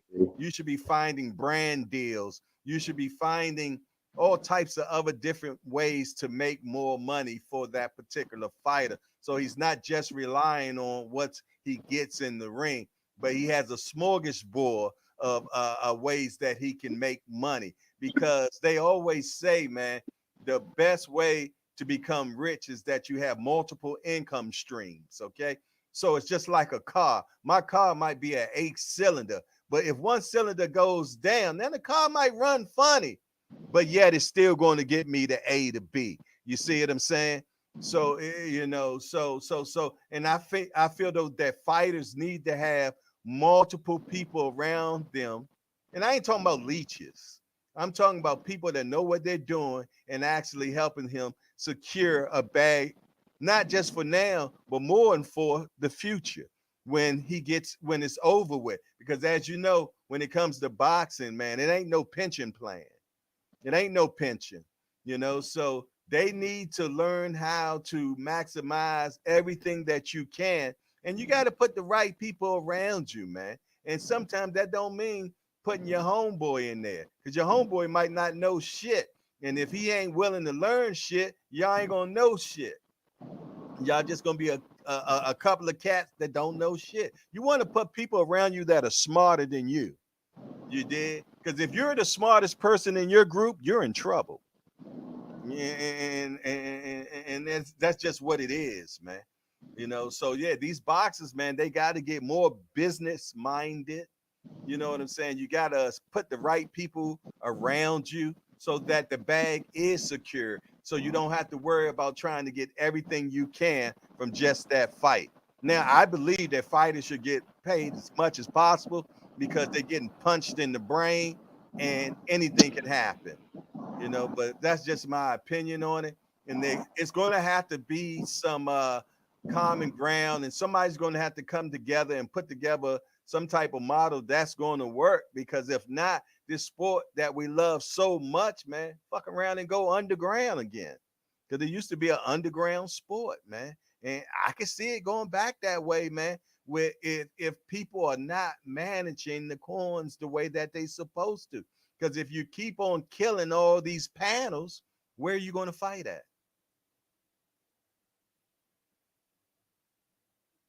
I don't know. Well, March 2nd, you can pull up and fight with me. No, no, I put on what you talking about, Jay Hardcore. I actually put on these shows. Really? I do about 5 or 6 a year. Mm-hmm. I know this ain't gonna be tasteful to everybody, but it's all good. I'll let you know who I am. You know what I'm saying? We made 420 friendly boxing events. Me and 2 other partners of mine, and guys that they go through training and everything, But only difference is you can watch a fight, watch some musical entertainment, and then you can purchase some party favors while you enjoy your fight and buy you a drink. You can enjoy your time there. And the whole time you get a chance to hear me talk crazy about you if you ain't got no hands on the microphone. So that's what I do here. And it's relatively an underground thing, but it's real. What you're saying is true. It could easily be that. And I witness it. You know what I'm saying? It's in some real grimy looking warehouse where we didn't put a ring at, and I'm in there talking crap on the microphone, and it's kind of smoky in there. It could turn into that. It could turn into that, man. But these things exist right now. Is my point to you, bro. It's facts. Fight Club. March 2nd. March 2nd. I'll let you boy. Oh, it's gonna happen March 2nd. Okay. Oh yeah, I have them. I have about 5 a year. I do about 5 a year. Well, you make sure that you give me the information of that, so I brother. If you ever check out my IG, man, I always post the footage of them, and I always put it out there. You know what I'm saying? But we've had some streaming services rock with us for the last few. But I'll definitely give you the information. But if boxing don't get it together, they gonna be sitting side by side with me on this bullshit. Ain't nothing wrong with that, man. You never know what ends up blowing up, man. You never know, man. What you got going on might blow up into something crazy. You know what I'm saying? But it's out there for you, man. People love boxing, man. They love hand-to-hand combat, man. They love the blood sport, man. Are you not entertained, man? It's been around since the Roman days. People have been paying to watch fights. We love it. We love the blood sport, man. But we want action. We want action. And if you don't give us action, we gonna be mad, man. And we ain't gonna want to pay for it the next time. Yeah. I'm gonna take it back to some of y'all cats, man. Y'all know what I'm talking about. You went and bought that good. Somebody told you that bag of weed was gonna be fire. Oh man, yeah, I got the chronic. I got that chronic, yo. You get home, man. You pop that bag open, and what you got? What you got? Just do. You know what? Somebody. Hey, if you're in Houston, Texas, March 2nd, you can pull up on me and get both of them. That's fact. Gelato cake and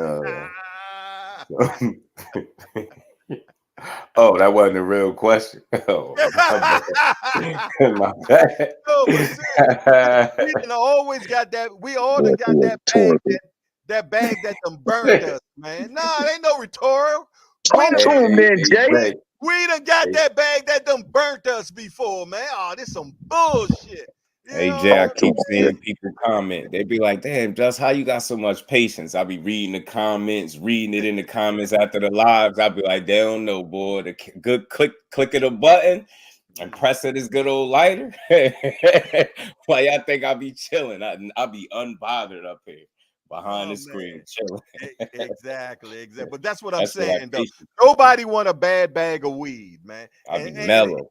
And it's no different than with boxing, man. We don't want no bullshit, man. Man, we turned that Shakur and Yoshino thing into I looked up. he started to walk out. You know how the lights go off for a minute. Yo, I looked over across. I seen so many cherries go up. I was like, damn, that must be code word for light up. He had to smell it. Nah, while he was all that small, I'm like, bro. Then it's funny because you hear the little announcement to tell you how far you got to be away from the building and smoke. I'm like, somebody should really stop putting out that message right about now because it's in here. Security walking by. Outside, man, crazy. Exactly. I want to ask them, did they catch a contact, man? I really be wanting to know. Do the fighters, y'all got to smell that in the ring. There's no way, bro. Y'all in there. Oh, man. He said about to download it. Yeah, man.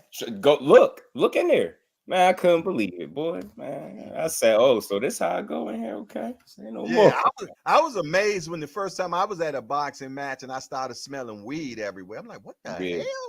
Yeah. What the and nobody and look and security or none of them, they ain't trying to stop that shit. They don't care. They don't care. It was dudes standing. I'm talking about when he was doing it like it was signs saying, yo, light up right now. The way he was standing up loud, screaming, I'm like, security just walking right by. They wasn't bothering nobody. Not one soul got bothered. We watched that fight. First thing that the security dude said, y'all don't pay me enough. Man. You'll have to you'll be having to do a lot of tussling. They'd have kicked everybody out. More than half of the spot would have been empty. I ain't even joking. Well, they say 50% of America smokes weed, and I believe it's more than 50%. I think it's like 67. You just got some people sneaking. Yeah, exactly, man. But hey, Most, I like that, Most City. You say March 2nd, man. Shit. If I ain't doing that, man, I might try to mosey down there just to, be man. We do these real cool events, man, and basically a fighter get caught with something, and I might tell the crowd he needs to get an application to UPS or something. I'll just be talking crazy on the mic, letting the guys enjoy it. But a lot of these guys are in the pedestrian area of not knowing if they should become amateurs or should they do this? The last one I did, it was a guy who just was released from prison, and he just wanted to see if he still, had a little something, and now he's a amateur. He's in the amateur program, But I mean, it's just a good way to put your toe in the water, and then for the crowd, they get a chance to patronize different vendors, and they got drinks, they got food out there. There's no place where you could go and buy you something to smoke and casually do it right there, and nobody bother you while there's a fight right there.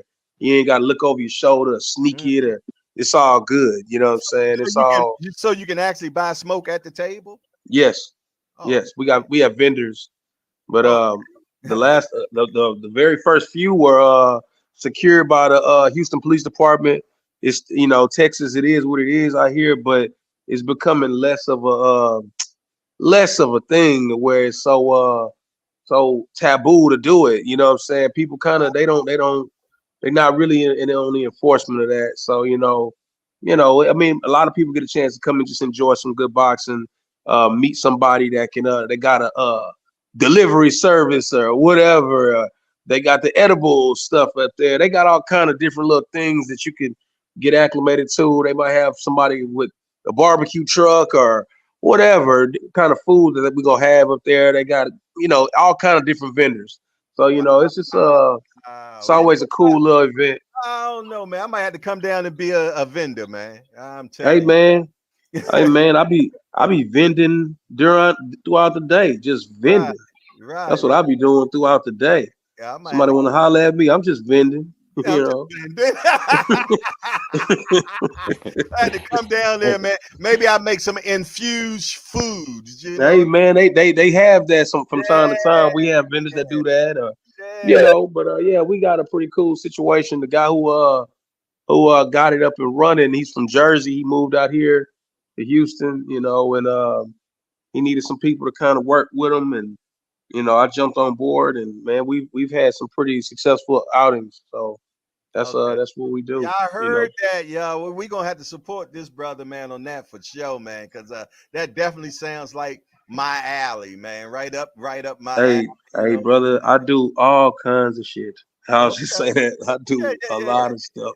I do a lot of stuff. Me too, my brother. Me too. Yeah, you go. I do everything. Yes, indeed, man. So that sounds like a winner for sure, man. I'm definitely gonna keep up with you on that. I need to get your number as well, my brother. So we'll wrap. I'll send it to you on your DM. Okay, do that. Appreciate that, man. Because we definitely need the rap, man. We got like-minded people need to get together. I believe that, man. For sure. But what time is it? 11:43. I need some burning desires right now. We get the burning desires before we roll out. Definitely been an excellent show, man. Definitely excellent. And I love how everything just put together, man. And man, the panelists today, man, y'all were just amazing, man. I love having intelligent guys of boxing around, man. Y'all make me look smart. You know what I'm saying? So I really appreciate it for sure. But yeah, man, let me get some burning desires from y'all before. Oh, wait a minute. Stop the press. The queen then came in the building. Let me put her on the stage, man. Heather E is in the building. What's up, Heather E? She has not materialized yet. I don't know if it's my Wi-Fi or what. Says she has not materialized. Hell no. I'm trying to beam her down, man, but I don't see her yet. I see a circle going around right now. Is that really her? I'd be scared, man. Right. You don't know who pop up and cheer. Somebody got me last week like that. Okay, hold on. Here go GP's in the building. What's up, GP's? Yo. What up, Ant? What up, Jay? G Pratt. Hey, yo, super fire show, man. Super fire show. Man, if you said it, I believe it, man. Damn, I was hanging on my seat, yo. That shit was better than the Super Bowl. I enjoyed that. I tell y'all now, Mo City, he come to the panel, the property value goes up. Oh, I like that. Yeah, Mo City like that. I like that. All right, just back to a conversation. Always. Just your $50 in the mail, bro.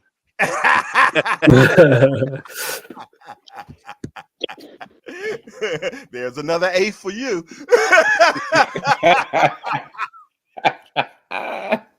Hey, yo, Pass it that was on. an all-star panel, yo. Nah, I appreciate it though. That was an all-star panel, man. Property value. We say she buffering. Yeah. We still waiting for the queen to come up, man. She ain't materialized yet, man. Yeah. I feel like I'm on Star Trek right now and shit. I'm waiting for her to beam down. I don't think she'll beam down with that bullet. She be sniping folks up in this bad boy. She don't play. Hey, Jay, you all down for the Kumite, huh? Oh, hell yeah. They got grass too, yo. No, he old school and shit. He called it grass. Grass, yeah, I thought I heard that. I don't smoke it, so you know. They got reefer down there. You got some reefer. Gas. Ass It's part formally too. the same Got that BP. It's grass. not grass no more. Gas. Right. They took the R out, man. Couple less letters. Drop the R. Drop that R, boy. Oh man, so many damn terms for it, man. But for sure. I'm definitely interested. I like that model y'all developing down there, man. And I am interested in coming down there to see what you got going on for sure. I'll tell you this too. There's a guy out there. I don't know if y'all familiar with this kid, but I think his name is Dean the Great. Right? Mm-hmm. He boxes on Daz and DAZN. He boxes there. Mm-hmm. But he got signed because he came to Houston and participated in some of our street boxing. He brought a professional videographer with him. Mm-hmm. What they got out here is a whole ecosystem of street boxing that goes on out here in Houston. But he got down with some guys locally.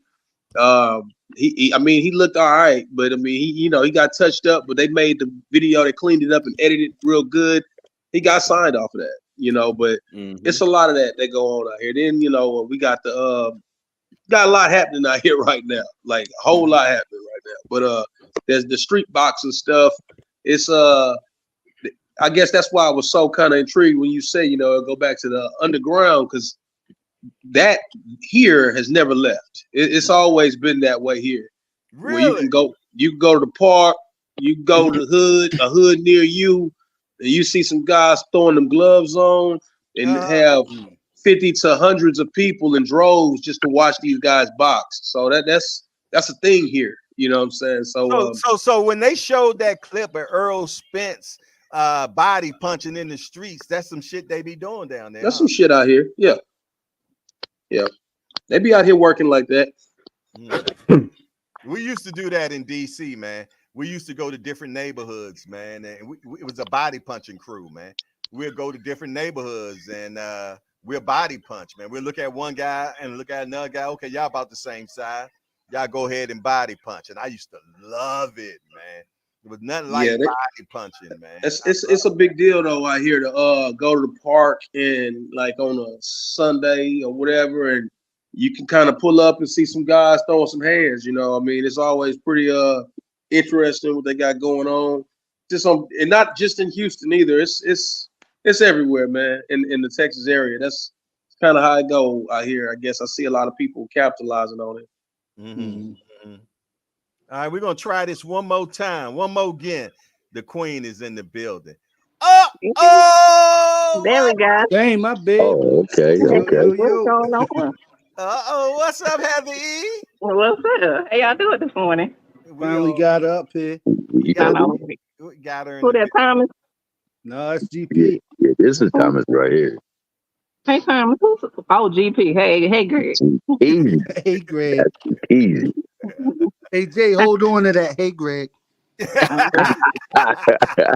Ann. Hey, Just Do. What's up? What's going on, Heather E? The lovely Queen Heather E has graced us with her presence. What you got for us, Queen? And I just know it was ladies' night the other day, and I don't think nobody showed up, so I just wanted to say hey. Yeah, we didn't do it because of the Thursday night fight. So hopefully y'all ladies can get with me so we can have it for next Thursday. We got enough time, Mhm. or next Friday, whatever day y'all want to decide. But I do You want know to it's get it Monday, Jay. started. I do want to get it started.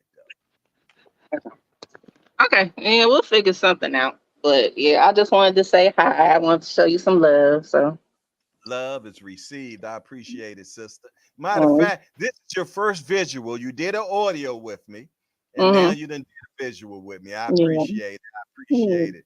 You are And the what first female panelist to ever be on the Hangout. she says the what? Word, You word. no, well, yeah, I had female boxers on here before, Yeah. but you're the first person that's came from the chat, female wise, that's been Mm, on the panel. So you are history.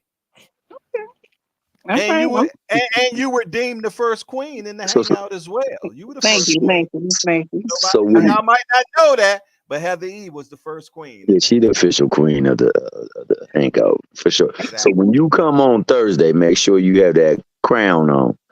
Make sure that jewels is popping on there and shining. Thank you, thank you. All right, y'all. Well, I gotta head out to work, so y'all have a blessed day. And Oh, you what? and you from Kentucky, right? Is it Nah, she No, ain't Kentucky? why Chicago. would you say Shot nobody down. from I Turkey? don't know why I keep saying that. Where you from? Shot I'm down. from Illinois. Oh, you from Chicago. Yeah, Okay, okay, you okay. I always rap. I'm a don't. ne- I'm never gonna get it wrong again because the lady that was on that was in the chat earlier, Carolyn, she's from Chicago as well. You know, Mm-hmm. I heard you say that. Mm-hmm. ain't gonna forget it no more. I All right. promise you. Yes, a Okay. bunch of our sisters that's from Chicago that be on. Yeah. Key What's up? Alexander from Chicago. Key Alexander. Okay, so Alexander. what's up with the women in Chicago that love boxing? Is there any reason why that happened? Rhyme a reason or? I mean, it's Chicago. So Hey Jay, on 4th of July they shoot fireworks at each other, bro. So you know they into that combat. I mean, it's Chicago. So yeah. Ever But you Shot. know what? Nah, don't say Chirac. I hate that. I really do. I said shot town. Oh, okay, okay. I Thomas said said Chirac though. I I did didn't. I Yes, he didn't. did. today. Ever You eat? got me on Mhm. that the last time. I ain't never mentioned it again. Okay, maybe it's the Wi-Fi. I don't know. Yeah, that's that Wi-Fi. You remember You what blaming it on Senior the and them said about that Wi-Fi. phone you was rocking? I'm just kidding. I'm still on the same phone. I was in the I car. know. Like, I'm just Uh, messing with you. yeah, we were waiting for you to beam down, but it didn't happen for. okay. Anyway, all right. Well, I gotta All head right, out sis. to work. Have a great day at work. Take it You easy, too. sis. Later. Bye. There it is. There it is. The first lady of the hangout, y'all. Yes, indeedy. Heather E, the first female that came into the hangout and is the queen for sure. Yes, indeed. It's 11:53. 11:53. If there's finishing up these burning desires, what you got for me, Aunt? Shit, I'm just watching boxing like right now. To be honest with you, I was over here rewatching Andre Ward Kovalev too, but then I was like, let me go back to the first one. Who you had win the first one? Andre Ward, man. I had Mm, Ward as well too. It I was thought it it was a wasn't it close wasn't really fight. a rob. I don't even really think it was all that I close, could to be took a. honest with you, I Thomas. don't know. For some reason, I took a draw on that. Man. I had On Kobe. my initial watch, I thought it was close, especially with the knockdown in the second round, right? But Mm-hmm. now when I'm rewatching it, and I feel like my eyes are a little bit more trained and my Mm-hmm. brain is a little bit more seasoned, Mm-hmm. I got to give it to Andre Ward, man. Oh Okay. no, Even that, yeah. even that round where Kovalev scored the knockdown, like Andre Ward was having far more success in the round up until that one point. Mm-hmm. Mm-hmm. Mm-hmm. Okay. So Okay. how'd you score it? I'm not even looking at it like a score, but all I know is I'm just Just rounds, like rounds, not points. I just got Andre Ward winning. That's it. I'm looking at the action, who's being more effective, who's controlling what. I'm gonna see if my eyes are better now. I'm gonna rewatch it. This week too. See what I get out of it. You know what? We could break that one down, man. That's Yeah, the he one beat I'm him up asking. the second I'm time. asking Ant to break that one down because I had COVID laugh in the first one. Y'all want The to take a look Boxing at it News after this? podcast. Yeah, Salute my brother. when you gonna come on, Ant? I'll go on after this, man. I'm not going nowhere. I'm gonna be in the house. My son is upstairs. His eyes was a little pink, so they called me and was like, "You got to come get him." So I'm in the house until 2:00 until I got to go get my daughter from school. So there it is, right there, man. There it speaking is. of the film, Just we was on yesterday. We might have to do it again, Thomas. We got to dispel this myth that Shakur Stevenson was running against what's my guy's name, Jeremiah Nakatela. We might have to do that one again. You know what? How do you run from a guy that you dropped? And that you're constantly around. Like he was constantly around to touch him all fight long. Most of the people that speak that Nakatela stuff, they didn't watch the fight. I'm just telling on them. I'm letting y'all know that now. They don't know about him knocking him down. They don't know about the ass whooping that commenced that day. They ain't watched He actually dropped him twice. He only got credit for one, but he dropped him twice. Credit for one of them, yeah. That's why I asked, how do you run from a guy you know you can drop? People, man. You got to educate people. If you think Jermaine Ortiz ran, you watched a different fight from me. If you think Shakur ran, you watched a different fight from me.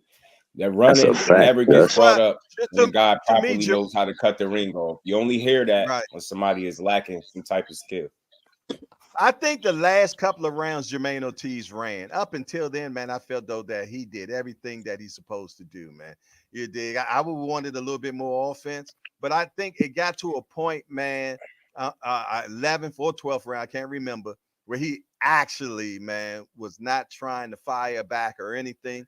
He was just getting out the way. He thought he was up. He thought he was up there. He was not engaging. You're right. I was gonna say that because we watched that fight twice together, Thomas and I, and we were breaking it down like frame by frame, looking at foot positioning and all that. And I agree with you 1000%. The one thing that we've deduced in the second watching was just like, yo, remember you was talking about how you were boning, man, with the wings? Yeah. Black folks, what we do when we eat chicken wings? You clean that bone. Clean that bone. Jermaine left a lot of meat on that bone, bro. Man. I was looking like, yo, there were so many opportunities where T.O. was reaching with his brick hand, falling forward, and Jermaine could have just countered. He didn't do Didn't counter him. Right. He did it. I think he was weary of the power. Always says, man, you do the hard part, which is making the guy miss. Now you got to do the fun part, which is making him pay for missing. And there were quite a few times. I'm not gonna say it was astounding how many opportunities he had to really put some hot shit on T.O. And I think just said, I think that buffalo sauce on his ass. I'm sorry, Jay. It's that power. He didn't want that. Man, I'll say this: one guy had a game plan, and the other guy didn't. Yeah, and one guy carried it out. He knew he wasn't good on the front foot, so he executed in a way that would demonstrate exactly that. This dude is not good on the front foot, and I'm gonna show y'all. That's how I look at it, man. He was a smarter guy. All this offense shit, he got his hit, not get hit. I seen him doing that very well. I'm tired of people playing but Judge, with your bogus ass talking about that's disgraceful. It's not disgraceful. That's in front of that man so he could get his best shots off. If you ask me, is his best when you wear it was right beautiful. in front of him, man. That's DP. That's DP. So that game I'm glad Jermaine Ortiz beat him like that. My bad, Just. We're gonna talk about it, and we're gonna talk about if T.O. is one of the 4 Kings still because of some comments that he made. You ain't no 4 King talking like that. Man, like we gonna have another 5 show on Just Do Boxing today. Man, we are. Sound like we're gonna have to put some respect on Ryan too, because out of these 4 Kings, he about to have fought his second one. I mean, I don't know. I don't know. Like you gotta respect him.